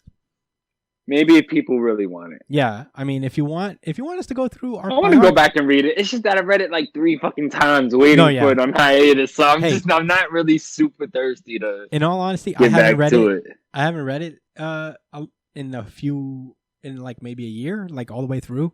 So I'm down to read it. I mean, if you guys want, I mean, yeah, same, I guess. If you guys, I haven't read it back since it came back out. Exactly. If you guys want like a fun retrospective where, we don't do it all in one episode, but we do arc by arc, talk about World Trigger, let us know in the comments. Let us know what you think. But with that being said, we don't have manga, so we're going to fill up some time and just have a loose chat, an extended episode of one-shots. We have a couple topics to go through, so let's get into it. First of which, I almost am finished with Solo Leveling, but Josh is completely Solo. Lovely. Yeah, so the manhwa that is gaining steam and gaining some popularity is we're picking it up, we're reading it, and I guess we could give more of our general thoughts. We've talked about it before, but me and Josh are both further into the series, so I guess we're giving our initial impressions. I guess I'll start because I'm the most behind. Yes, Christian's thoughts. So okay, so just run your mind. I want to hear. Last time I talked about, I was on chapter 6 or so when we last talked about Solo Leveling. I'm on chapter 90 now. About 40. Wow, what a blow up. 40 chapters away from where it is currently, because I think 150 is the newest one. And I'll tell you, I'll be honest, it took me a while to really actually get invested in Solo Leveling. I thought it was cool, but it wasn't like, I was just like, it might not be my thing. It might not be my jam, but then it was the dungeon with the knights. Yes. That's when I was like, all right, I'm in. Yeah. Because he started turning the fuck up, so, and he started breaking them up with his fist. I was like, yo, this series saved itself with the army of the dead that he is able to summon. that's when I was like, all right, I'm in. That's pretty fucking Yeah, fire. It came out of nowhere too. It was funny because like what the series does very well, because there's a lot of time he's just kind of like thinking to himself or speaking out loud, right? And it breaks down his thought process really well. And so he's like, yeah, I use daggers. I'm really quick. I'm pretty strong and stuff. Probably gonna be like an assassin type or a hunter type maybe. You know what I'm saying? I don't even have a lot of mana. I'm probably not gonna be a magician or a mage. Blah blah blah blah blah. And it gets necromancer. I was like, what? Yeah, and Where the fuck did that come from? And he's like, I've been doing assassin guy this entire time, and now I got to be a fucking mage. And I think like his thought process is like, wait, what if I can also just be a mage at the same time? And he took it, and honestly, best decision he's ever made because it comes in beyond handy. This is. I'm not gonna go ahead and say it's one of the most OP abilities ever, but it's definitely one of the most dope. Like, top 15, top 10 type shit. It's one of those things that like it never gets old whenever he activates it. Whenever he activates it, that's how you know shit is fucking popping off. I'm like, yes, whoa, yeah. You always get that low angle in the art. The low angles as Iron and what's the other one? The fucking first night that he got Igris, yeah. And he's like, "You kill them." Handle my light work. Let me go speak to the boss. Yeah, I dig it. Man. That was very fun. I like how the world it really does get better because more people are becoming aware of him and the intrigue that surrounds like the power dynamic in Korea with these separate hunter establishments. Yeah, I mean, I think that's what it was. Is because before, how many times could I see this kid go into a dungeon and just slaughter everything? Yeah, it needed a little bit of an expansion of a world, and I appreciated what we got from that. I'm getting used to the names as well. I'm sorry. Yeah. Jinwoo is the main character. Sung Jinwoo. Yeah, Sun Jinwoo. Also, I got to the point, and I this is probably old news, and you guys probably have seen him before, but his pops shows up. Oh yeah, yeah. He's also a monster. No good bloodsucker. Fat motherfucker. I guess who's in trouble. They're very locked in on that. And I'm gonna tell you this. Where I'm at, that is still essentially the case. They're like, no, that's a monster. He came out of a monster gate, monster aura. He just looks like a human. That's it. We gotta get him. He also beat the fuck out of an S rank hunter. This guy is a monster. Oh, you seen that, right? You seen what he did to the nigga? Oh, yeah, they didn't even show God. his shit. He just like next chapter, he's just like he laid out before we even got to see him do anything cool, man. Yeah, that was pretty cool. Oh, and you ain't see a damn thing yet, boy. I feel like and I mean that with all positivity, man. Can I get back to the Monarch power real quick? Sure. Yeah. So when this power came around, I was like, I'm wondering what he's gonna do with this shit. Turns out it ends up being the high. I've never seen a guy use this power in such a like creative way. Like it's so like it's heavily. It's like a utility belt, like or it's very. I don't know what the fucking word for it is, but it has so many different functions.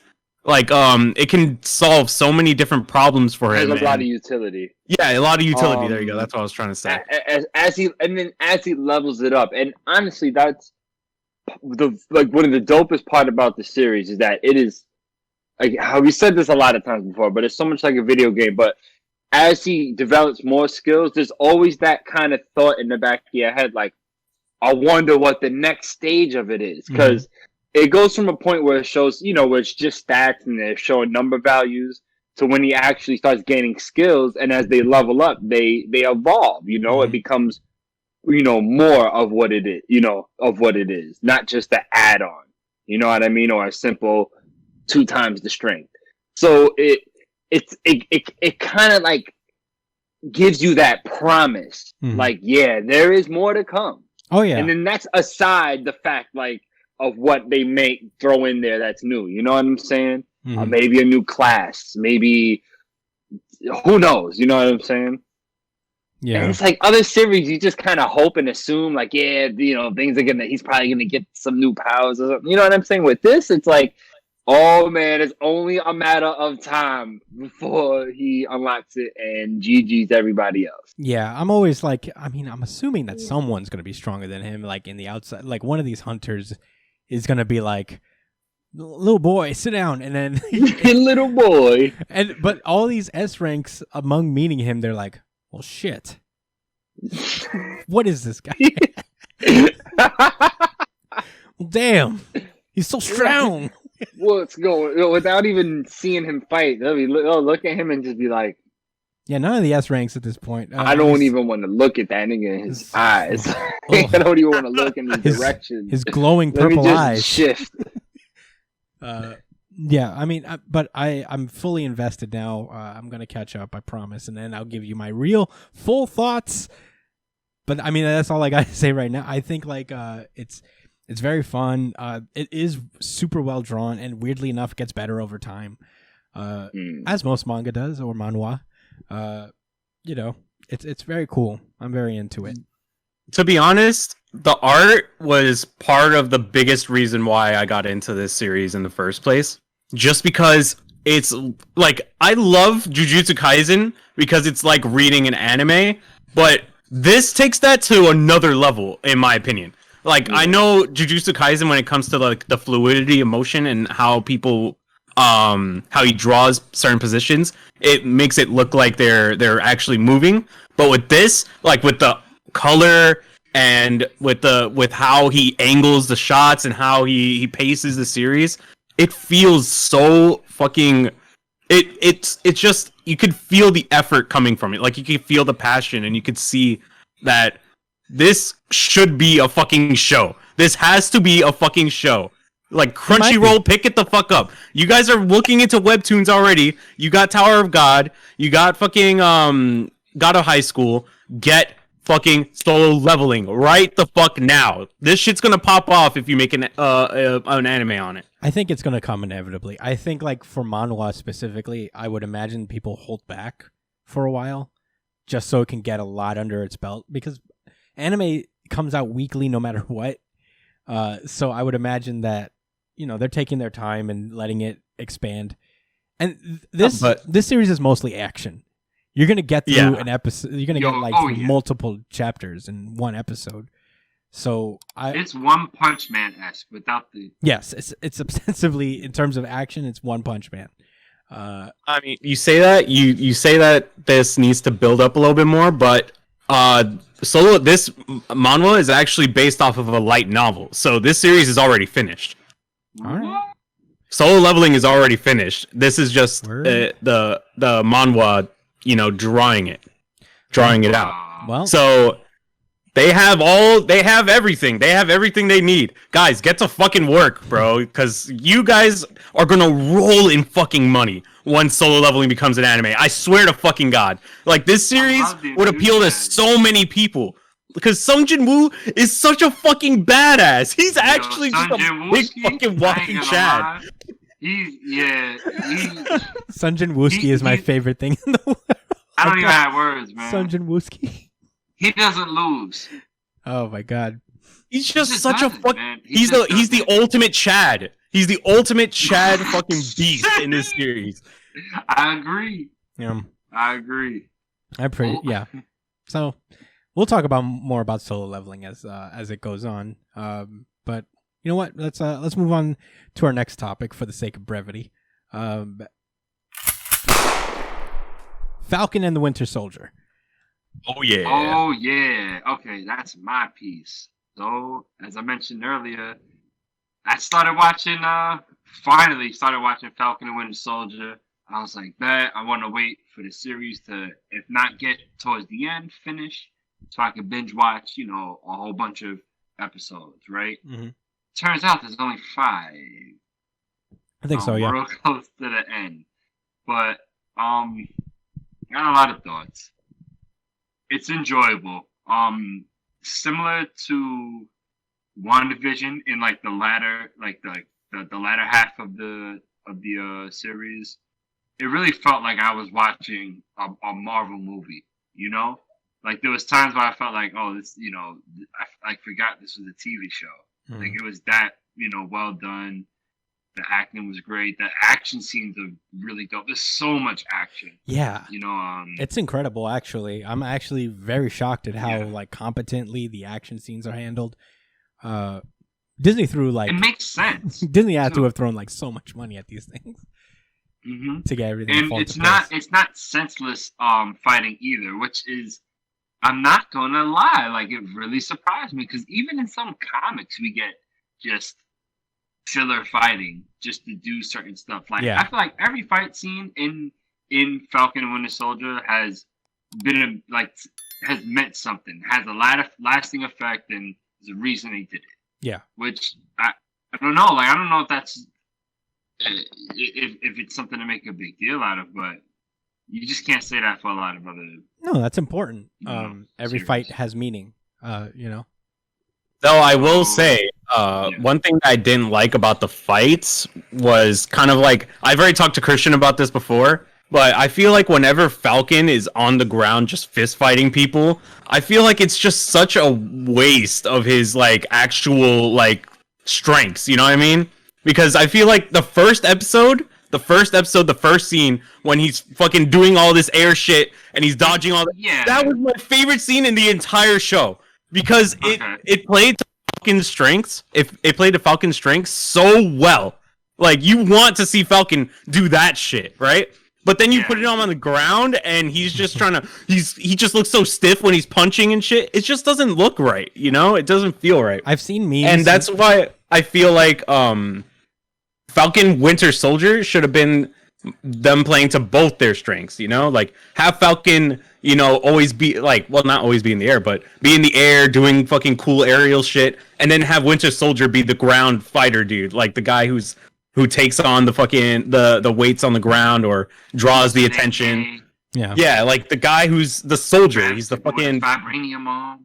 Yeah, boots to the ground, soldier gets shit done on the ground. He's not afraid to get messy. And then you have Falcon in the air, just fucking providing air cover and doing cool shit. I feel like there should have been more of that.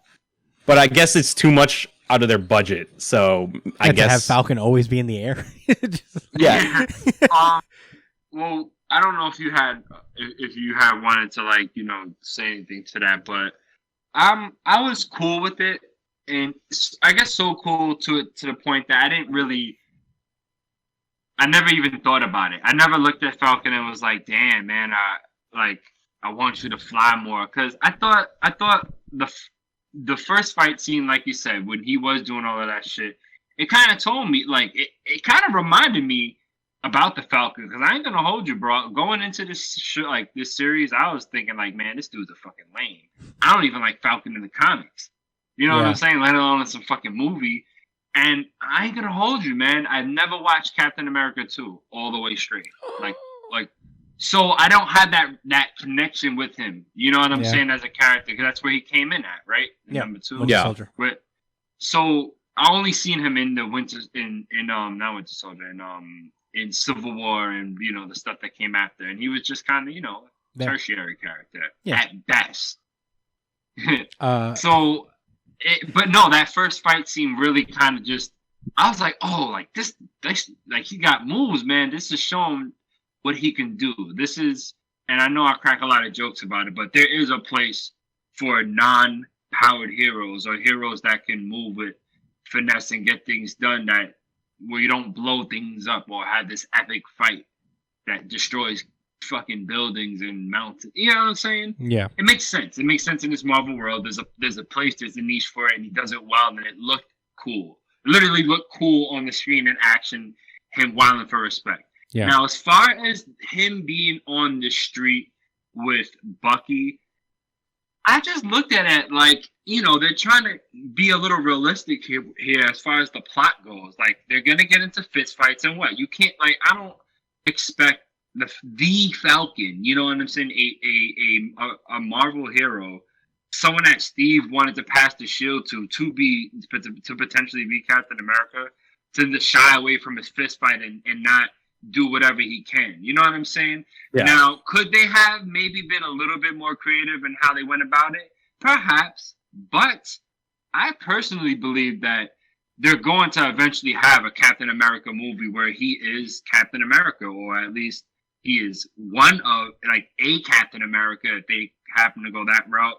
I think we're going to see him have his, like have more shine in the future. Maybe they're saving that. They confirmed that they're making the 4th Captain America movie with Sam as Captain Yes! America. So you know what I'm saying? So we're going to see plenty of him. All right, so they had to establish him as like he will fuck you up too, and he's not scared to even duke it out with super soldiers, mind you, which I want to get into the plot in a few. I guess we're just still talking about the whole action scene thing. So while I understand your criticisms, Brian, I do feel like it was necessary to show that he can't get his hands dirty. And, at the end of the day, he's just a regular human. You know what I mean? And not everyone's going to come up to the sky and shit. And that's not always going to be the situation. It's not like he could just fight against helicopters. He did his thing in the beginning. Mm-hmm. You know what I'm saying? But he can't beat, you know what I'm saying, machine guns and all of that shit. Robot arms, it's not super soldiers. He's finesse, man, but he's also showing that even if he's not in his element on the ground, he's gonna stand up and do his thing, and that's what you want in a Captain America, right? Yeah, I mean, I'll say this: I didn't notice, but apparently a bunch of people are like, "Yo, Sam can't fight. What's going on here?" He was doing his thing. That's what I thought. Maybe I wasn't. I don't know. No, he was even using his wings and shit. Yeah, Bro, he was fighting one of the super soldiers. He used the jet to kind of like stun the dude, and then burst to kind of like kick him. And I was like, "Oh, that was lit." I thought that was cool. He's using the wings to kind of stop his momentum to, like, you know what I'm saying, to create like blocks. Like, I don't know. Like, I mean, I didn't notice. Cool. I thought it was fine. I wasn't. I was like, "Yeah, get him, Falcon." But apparently, a few people are like, "Can Sam not fight at all?" Which I'm like, he was whipping some ass. Well, to be fair, I guess like compared to like Bucky, who's been alive since the 40s, just fighting his ass off every fucking day of his life. I guess Sam would be. Soldier. Yeah, I guess Sam would be somewhat inexperienced in comparison. But yeah, I mean, as far as the action goes, I thought it was great, especially for like these shows. I was actually kind of shocked. I was like, "Whoa, this is like, Civil War, fucking Winter Soldier type shit." Yeah, that's cool. And I guess before we move on to the plot, real quick fun fact. Yeah. Batroc, the French guy, that's Georges St. Pierre, who was a former UFC champion. Yeah, he was. So he's the guy who's in the beginning scene. He's the guy who kidnapped the dude, and he's like jumping from helicopter to helicopter. Oh, okay. Yeah, that's Batroc. He's Batroc the Leaper. He's the MCU's version of Batroc the Leaper, who we've seen in the Thunderbolts comic. Yeah. You're right. And this is Georges St. Pierre, who's a UFC champion. Yeah, I didn't know he like that. That also, I didn't know he was an actual like UFC fighter or an actual fighter until this series happened, because he was in Winter Soldier. I just completely forgot about him. He retired a long time ago. He's also in Winter Soldier, in the Winter Soldier movie. But I guess we can move on to the plot now. Just wanted to drop that fun fact. Yeah. So without getting into it word for word, I was all right. I looked at this as far as action, plot, and I guess message. You know what I'm saying? The in between the lines, but also not in between the lines, because it's kind of thrown in your face, not in a good way, in my opinion. Okay, I'll break it. We'll talk about the plot first before we get into the message. So I'm just gonna go ahead and say I think they were wilding for fucking respect with breaking this dude out of jail on Baron Zemo, regardless of what the situation. Yeah, I feel like anything that these super soldiers were doing, this Flag Smasher group was doing, was not going to be like worse than what he can do if he got loose. You know what I'm saying? Yeah. They were really wilding for respect. I thought that was kind of like that was just kind of like a cheap way to spice things up. But I was like, whatever. I'm rolling with the punches. And That being said, yeah. MCU's Baron Zemo is charming as hell. I'm like, because he's not. Yeah, he's very different from his comic counterpart because he's not part of Hydra. In the he's MCU, not? No, he's not. He See, hates. He remember, I kills didn't see Hydra it agents. too, so. So he's very different in the MCU version. He's in Civil War. That's when he appears first. As kind of an understatement. So like you don't even really remember Zemo in those movies, but like he's probably one of the more memorable characters in the show. Yeah, he's very interesting, and I very much. They gave him his Otsutsuki mask too, his Otsutsuki God mask, where he looks like a sock. Which I was like, I appreciate it. I appreciate the callback, but yeah, I agree. Turkish delights, and his voice, he's just like talking like a European Batman. Bro, when he had the candies and he brought them to kids, I was like, creepy. You. And then he just, like, cause he was singing a little song, and then he kind of like started actually talking to the kids after the candy, and I was Hello, like, my this is a name is clever Zemo. guy. Yeah. Yeah, it went from creepy to just like, this guy's good with kids and knows how to get what he wants. I know that still doesn't sound great. I guess This guy would be a great babysitter. Like, I feel like if he didn't feel like harming your child, he'd make a great babysitter. Yeah, He my would favorite teach part. them things. You know what I'm saying? He would challenge them. My favorite part about that scene is that he looks over. He's like, "You see those men over there? They're not good." I thought that would pay off. It doesn't. He just did that to be fucking shady. Yeah. I thought it was gonna pay off too, but it would have been. I don't know. Doesn't really amount to anything because they. It doesn't. But And he sneaks away a different way anyway. Like, Yeah. More random. Yeah, when he did that, I was like, "Oh, this is how he gets away. He uses the kids somehow." The kids don't really do anything to the Falcon or the Winter Soldier. They're just like, "Yeah, we'll help you guys. We'll be We know cool." you're lying, motherfucker. We know who Captain America is. All right, Mr. Shiesty. I don't like you. You gave me Turkish delights. Who wants that? So this blonde chick, right, that used to kind of be with Captain America, but then he was like, "Listen, I can't because you're like my granddaughter, kind of, not really, but." No, Feels they like just went on the run. They just went on the run. In the comics, they're together, but they went on the run after Civil War. So And then they split. yeah, I guess they split up and they just didn't fight each other again. She's just been in Madripoor, Mutant City. Well, it's Yeah, not Mutant Madripoor. City, I appreciated the but- reference to Madripoor. I was like, How cool was that, right? I'm telling you, that's build up. dude, They're I'm just doing like, that on purpose. when these MC movies do anything, I'm like a little shout out. I'm just like, So wait, what exactly is Madripoor? Okay, so wow, it's so crazy because you know what? Prior to me reading Marauders, I was just like you, like Madripoor. What's everyone talking about this for? Like, I mean, in the comics, like Yeah. Madripoor this, Madripoor that. Like, am I supposed to know what the fuck this is? And you know what? Actually, yeah, Brian, because this is Madripoor has been a place in the Marvel comics where, like, it's basically like a country in Asia, Yeah, like in it's like the what do you call it, in Thailand? yeah, it's a Basically, fictional. like that. It's a fictional city Yeah. in Asia where currently, like, the Marauders are the unofficial protectors of in the X books. And it was cool to see it pop up here. But it was always kind of like this slummy place, backwater place. It was cool to see it appear here. Like, nice little Easter egg that they didn't have to do.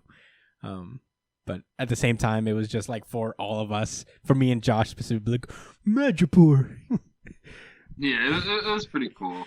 A lot of things, like I said, a lot of things have happened in past comics. Not anything I can name off the top of my head, Yeah. but it's something to know and reference, and it is important that they brought it up. Yeah. There's a couple of references to like greater Marvel things. Like Isaiah Bradley is one of the weapon. I believe he's one of like this Weapon X, which is Wolverine. Weapon 1 was Captain America. and onward, there were these one of these weapon programs created Deadpool. So I believe Isaiah Bradley was one of these one part of one of the weapons And who's projects. Isaiah Bradley in the MCU right now? He's Where is he at? he's the black soldier that was experimented on that is kind of like a callback to the Tuskegee. Oh, the old dude. Yeah. Yeah. Wow. Okay. You know what? I actually was heating up a plate of food. I actually remember that. I never went back to hear it. There was something I was supposed to do. I remember that. And I skipped over that part, essentially. Yeah.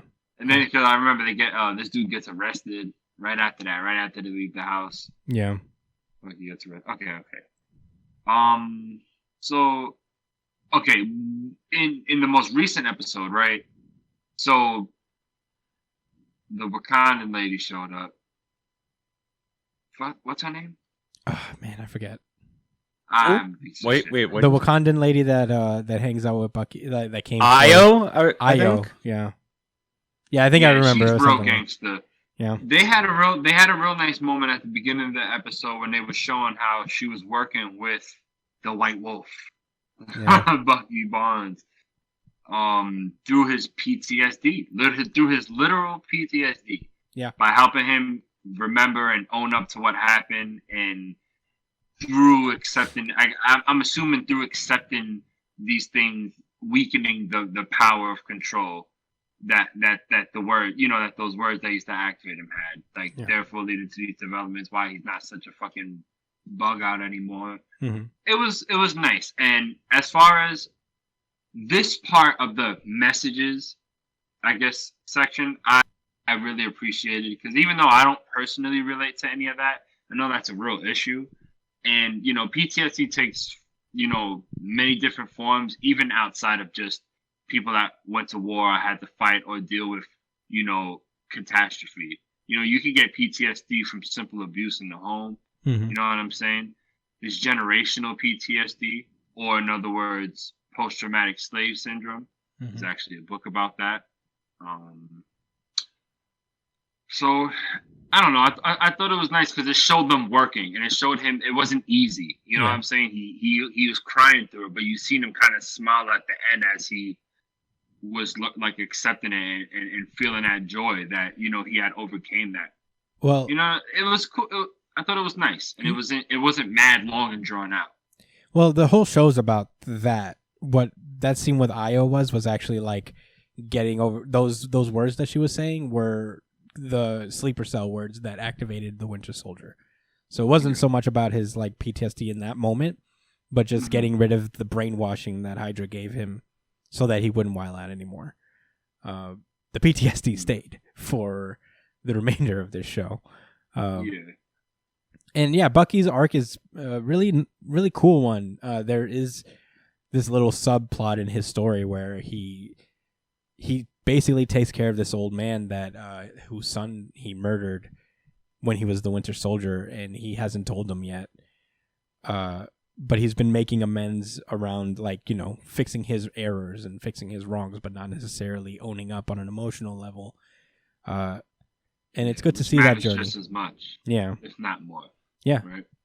And that was good to see. But as far as messages go, I think like everything here, it has a good message to it. I think like execution maybe is what you're concerned about in terms of like the messages.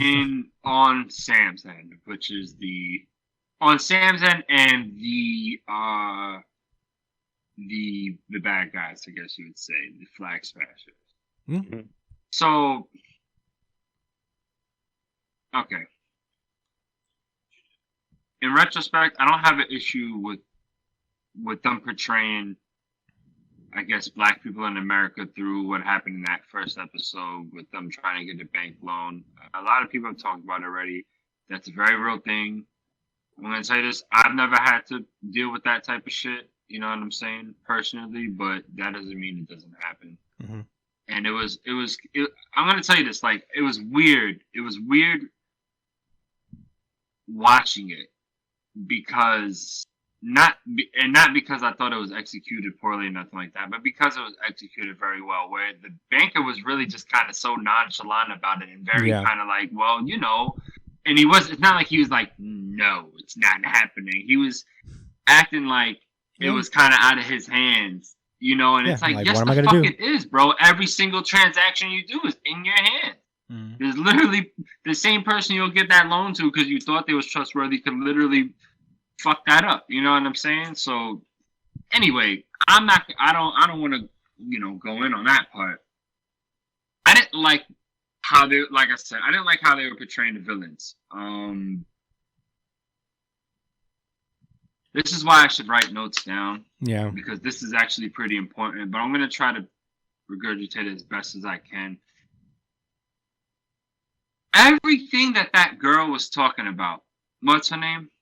Oh man. Annie Creole. Man, whatever. Fuck, I forget her name too. Honestly, you're not wrong. Annie, her name is Annie. She's got red curly hair and freckles. All right.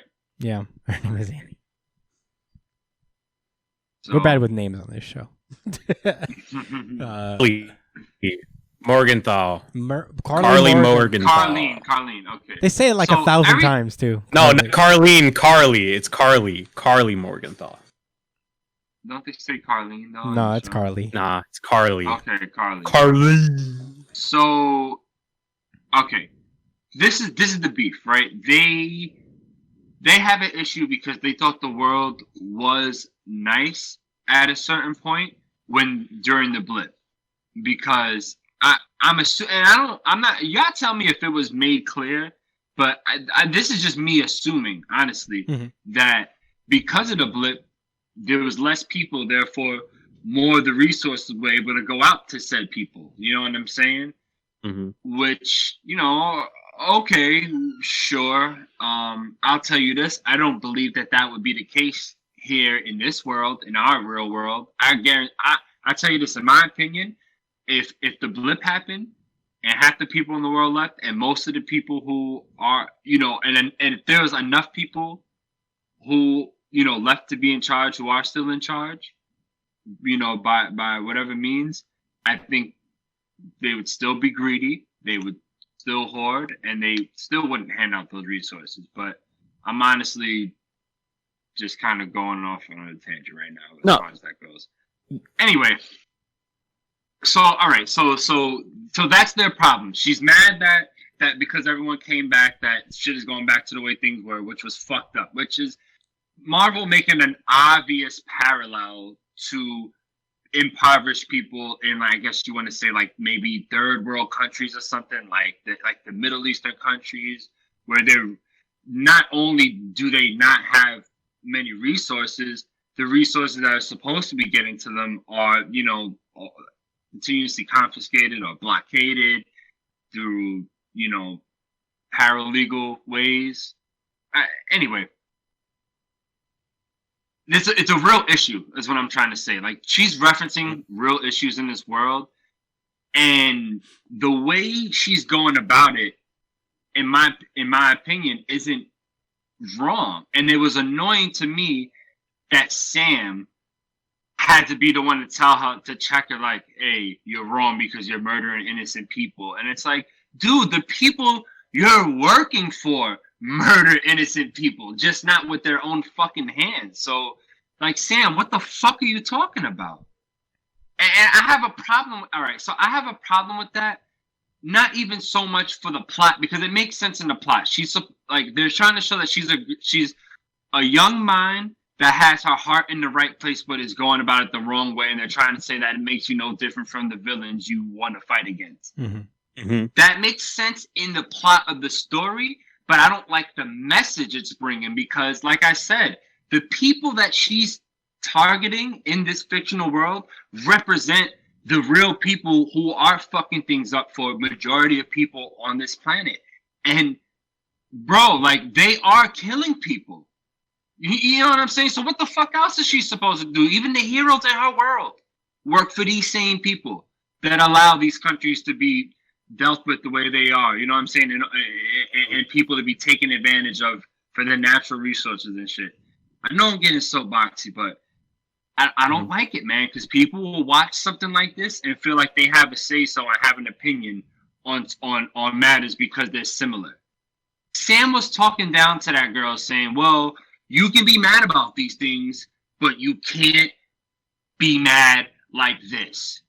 You can't, you know what I'm saying? And I feel like that's like telling people, like you know what I'm saying? You know how people like say, they denounce not just protesters, but the message that they're actually protesting for, because some people lit a car on fucking fire or something like that, or maybe some people got hurt, or God forbid, a police officer or something, or anybody loses their life in the process of people being angry about what's going on in their society and wanting change. Like that's life, and I don't like the mixed messages.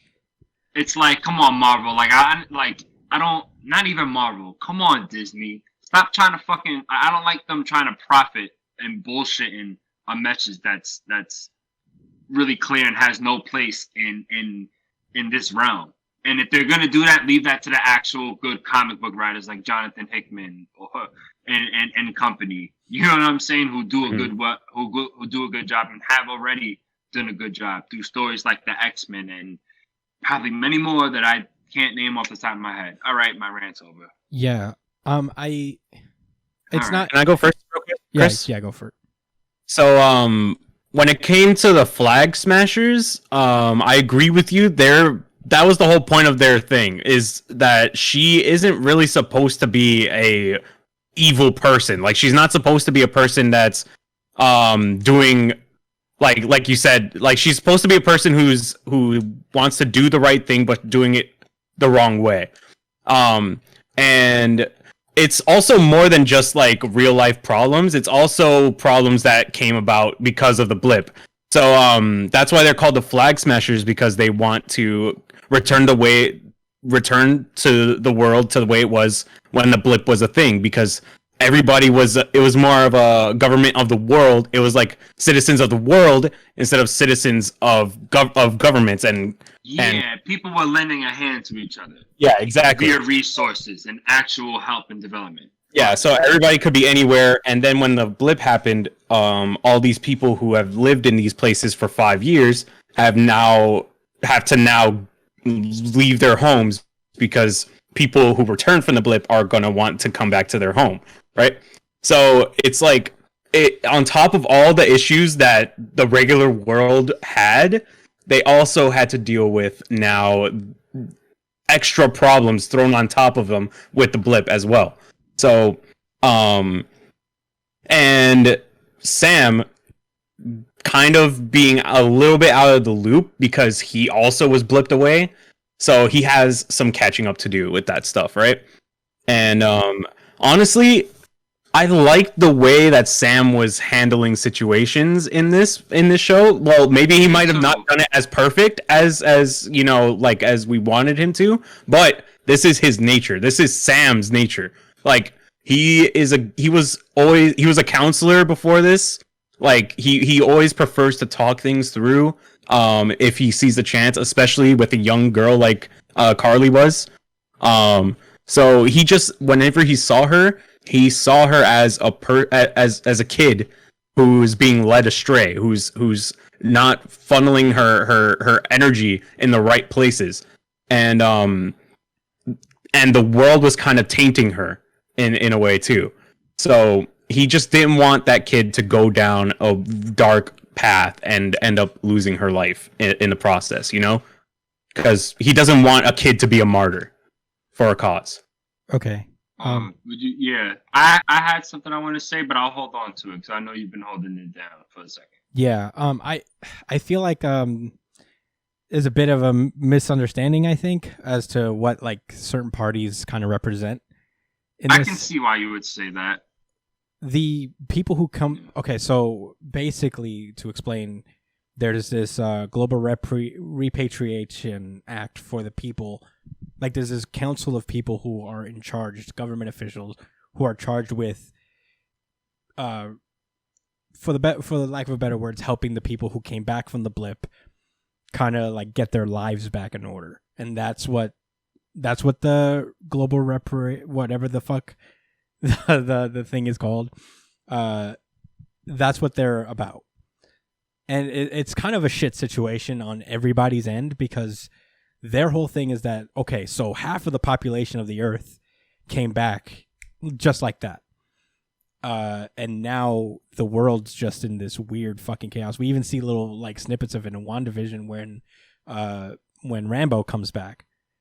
And she's just in chaos in the hospital. Her mom's been already dead for 5 years. And that's just like a little microcosm of shit that's happening.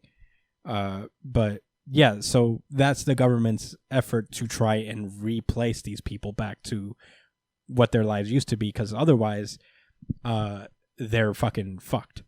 And they're kind of supposed to be a stand-in for like refugees. So Carly's whole deal, and the reason she's kind of a bad guy, but not really, because she's not wrong for feeling how she feels. I think the show does a good job of just kind of like explaining her point of view as well, is that like they're trying to help this group of people may have unintended consequences of displacing people who were good during the blip. She was one of those people, and the people on her team are one of those people. So they see it as they're no longer a focus. They're not being seen because everybody's focus is on the people who returned from the blip. And that's why she's so upset, because she has been put out by this, which Sam even acknowledges is that like the government has like handled it not as well as they could have. Their intentions are good, but they're not doing their due diligence, because obviously it caused this child to fucking gather a group of people and inspire them to attack people. Or to violence. And when that happens, there's something you're doing that you may need to examine in yourself. So that's kind of like the whole dynamic there. I don't think either of you are wrong. But it is just a shit situation. And one that's not really solved by the end, because Sam throws out ideas, but I think this is going to be a continuing thing throughout the Marvel universe as a whole, because this is such a fucking big deal in reality. It should be. Yeah.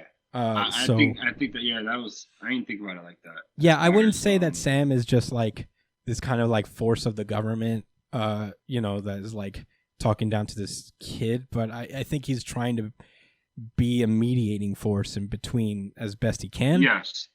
Yes. But I mean, I don't know. I don't even know how he would fix it. I don't know politics at all. I am not educated.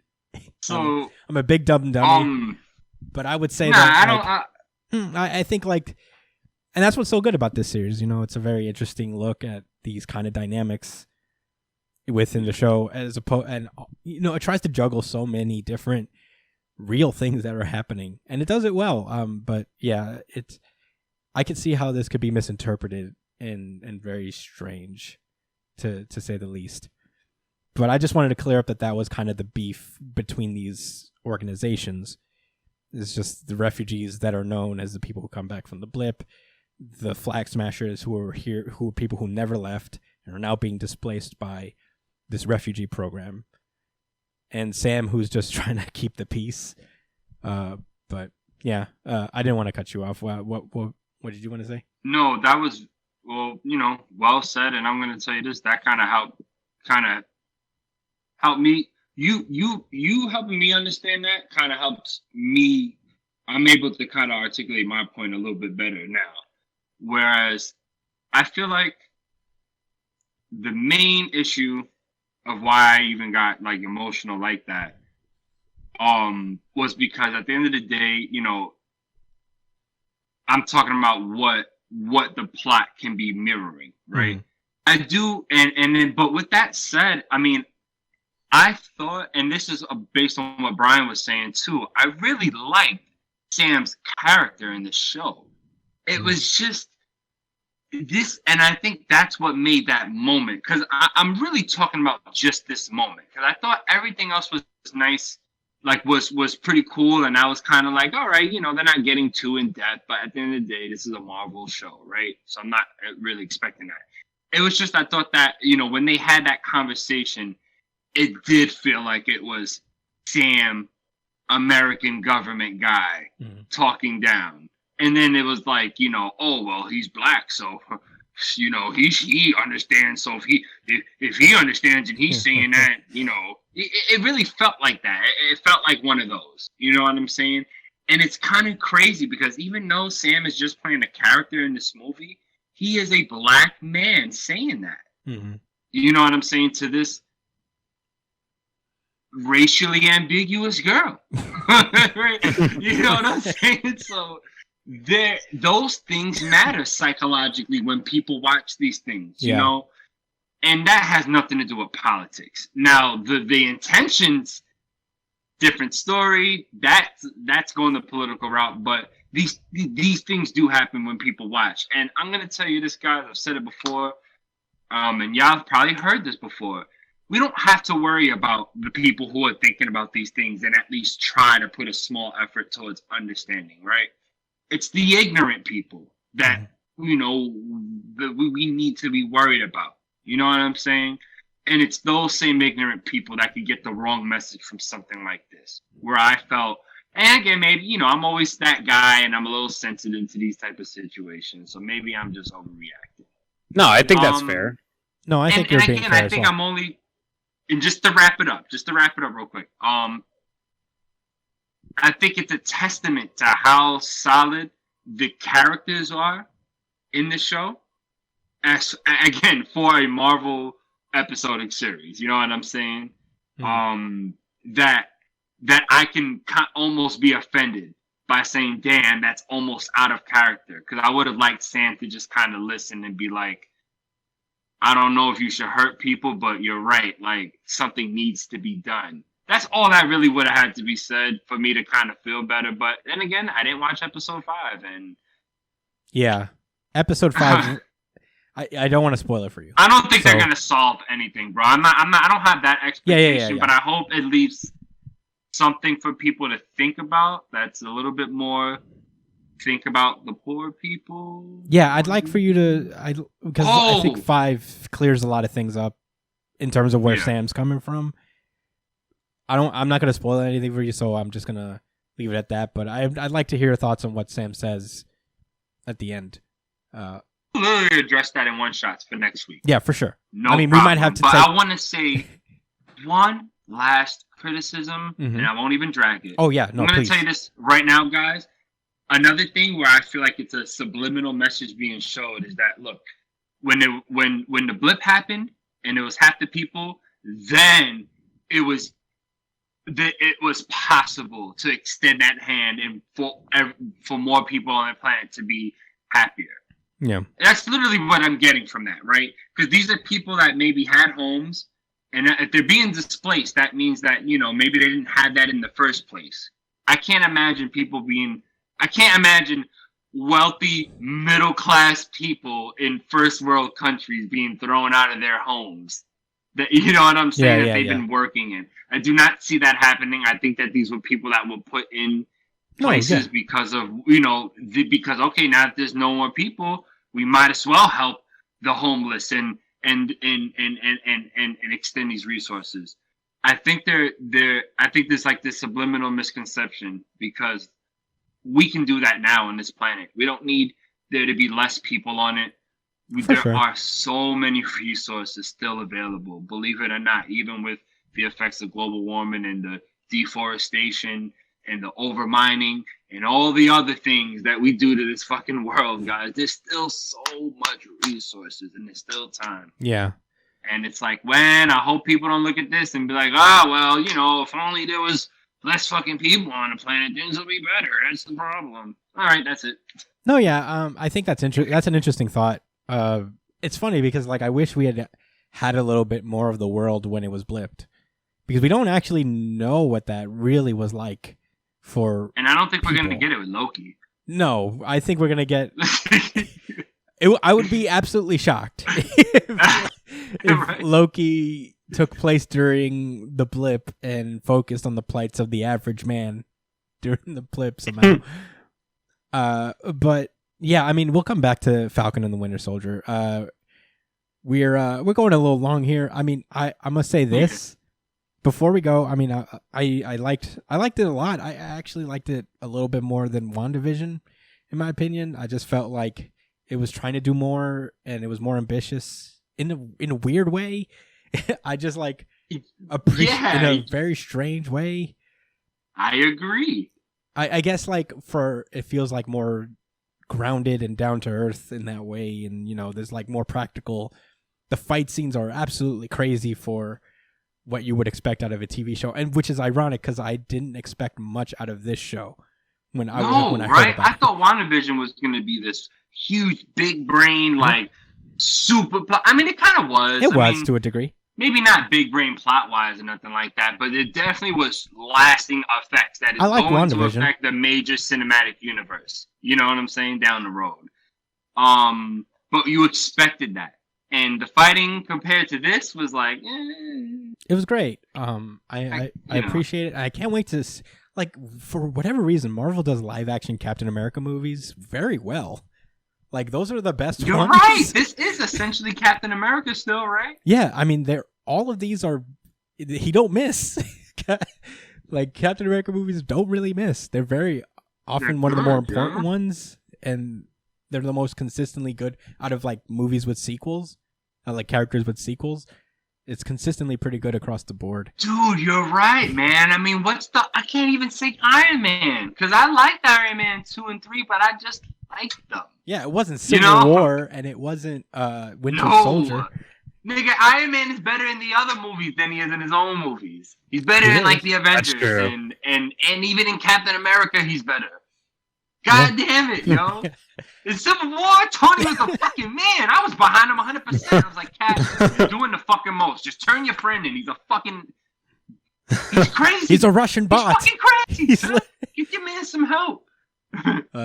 Damn. But yeah, I mean, in all honesty, I've been surprised by how solid all of these Marvel shows have been. I can't wait for Loki, honestly. I'm actually another series. When I heard about it, I was like, nah, I don't need to see that. But whatever, y'all pushing it, my nigga. All right, but then I saw the now trailer. It's just like, wow, I'm just I don't know what it's gonna be, but I'm expecting it to be enticing. I saw the trailer for that, and I was like, no, damn it, this is probably gonna be very Did good. It look good? I didn't see it. It looked great, and that's probably the best for you. It looked great. I mean, it's probably for the best that you didn't see the trailer. Don't look at the trailer. This is probably way better if you go into it blind. But that's just my theory.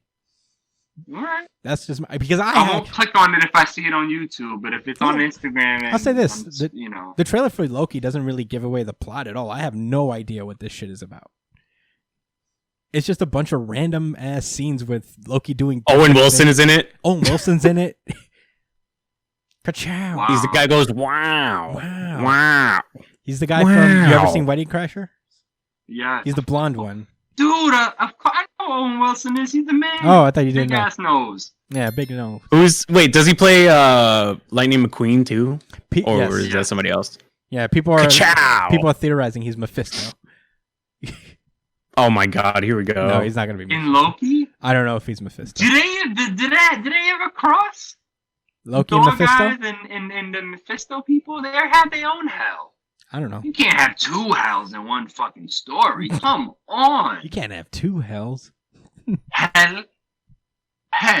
There's multiple pantheons in the Marvel universe. There's every different religion seems to exist. Several. They even had a superhero team of guys. I don't know if that was DC or Marvel. It's one of them, bro. And I was like, yo, I'm dead ass serious. No, yeah, I know. I'm dead ass serious. It was like Vishnu, Zeus. Oh, I don't know. What was that? Oh my god, I need to. All right, we might be going a little long.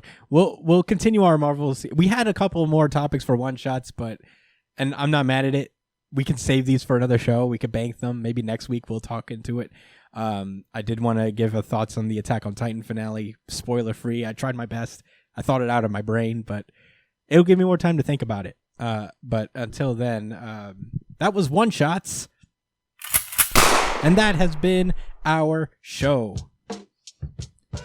I mean, for a show without manga, we went on for a while, but it always ends up going longer than you think it will. Hey man, I had a lot of fun with this one.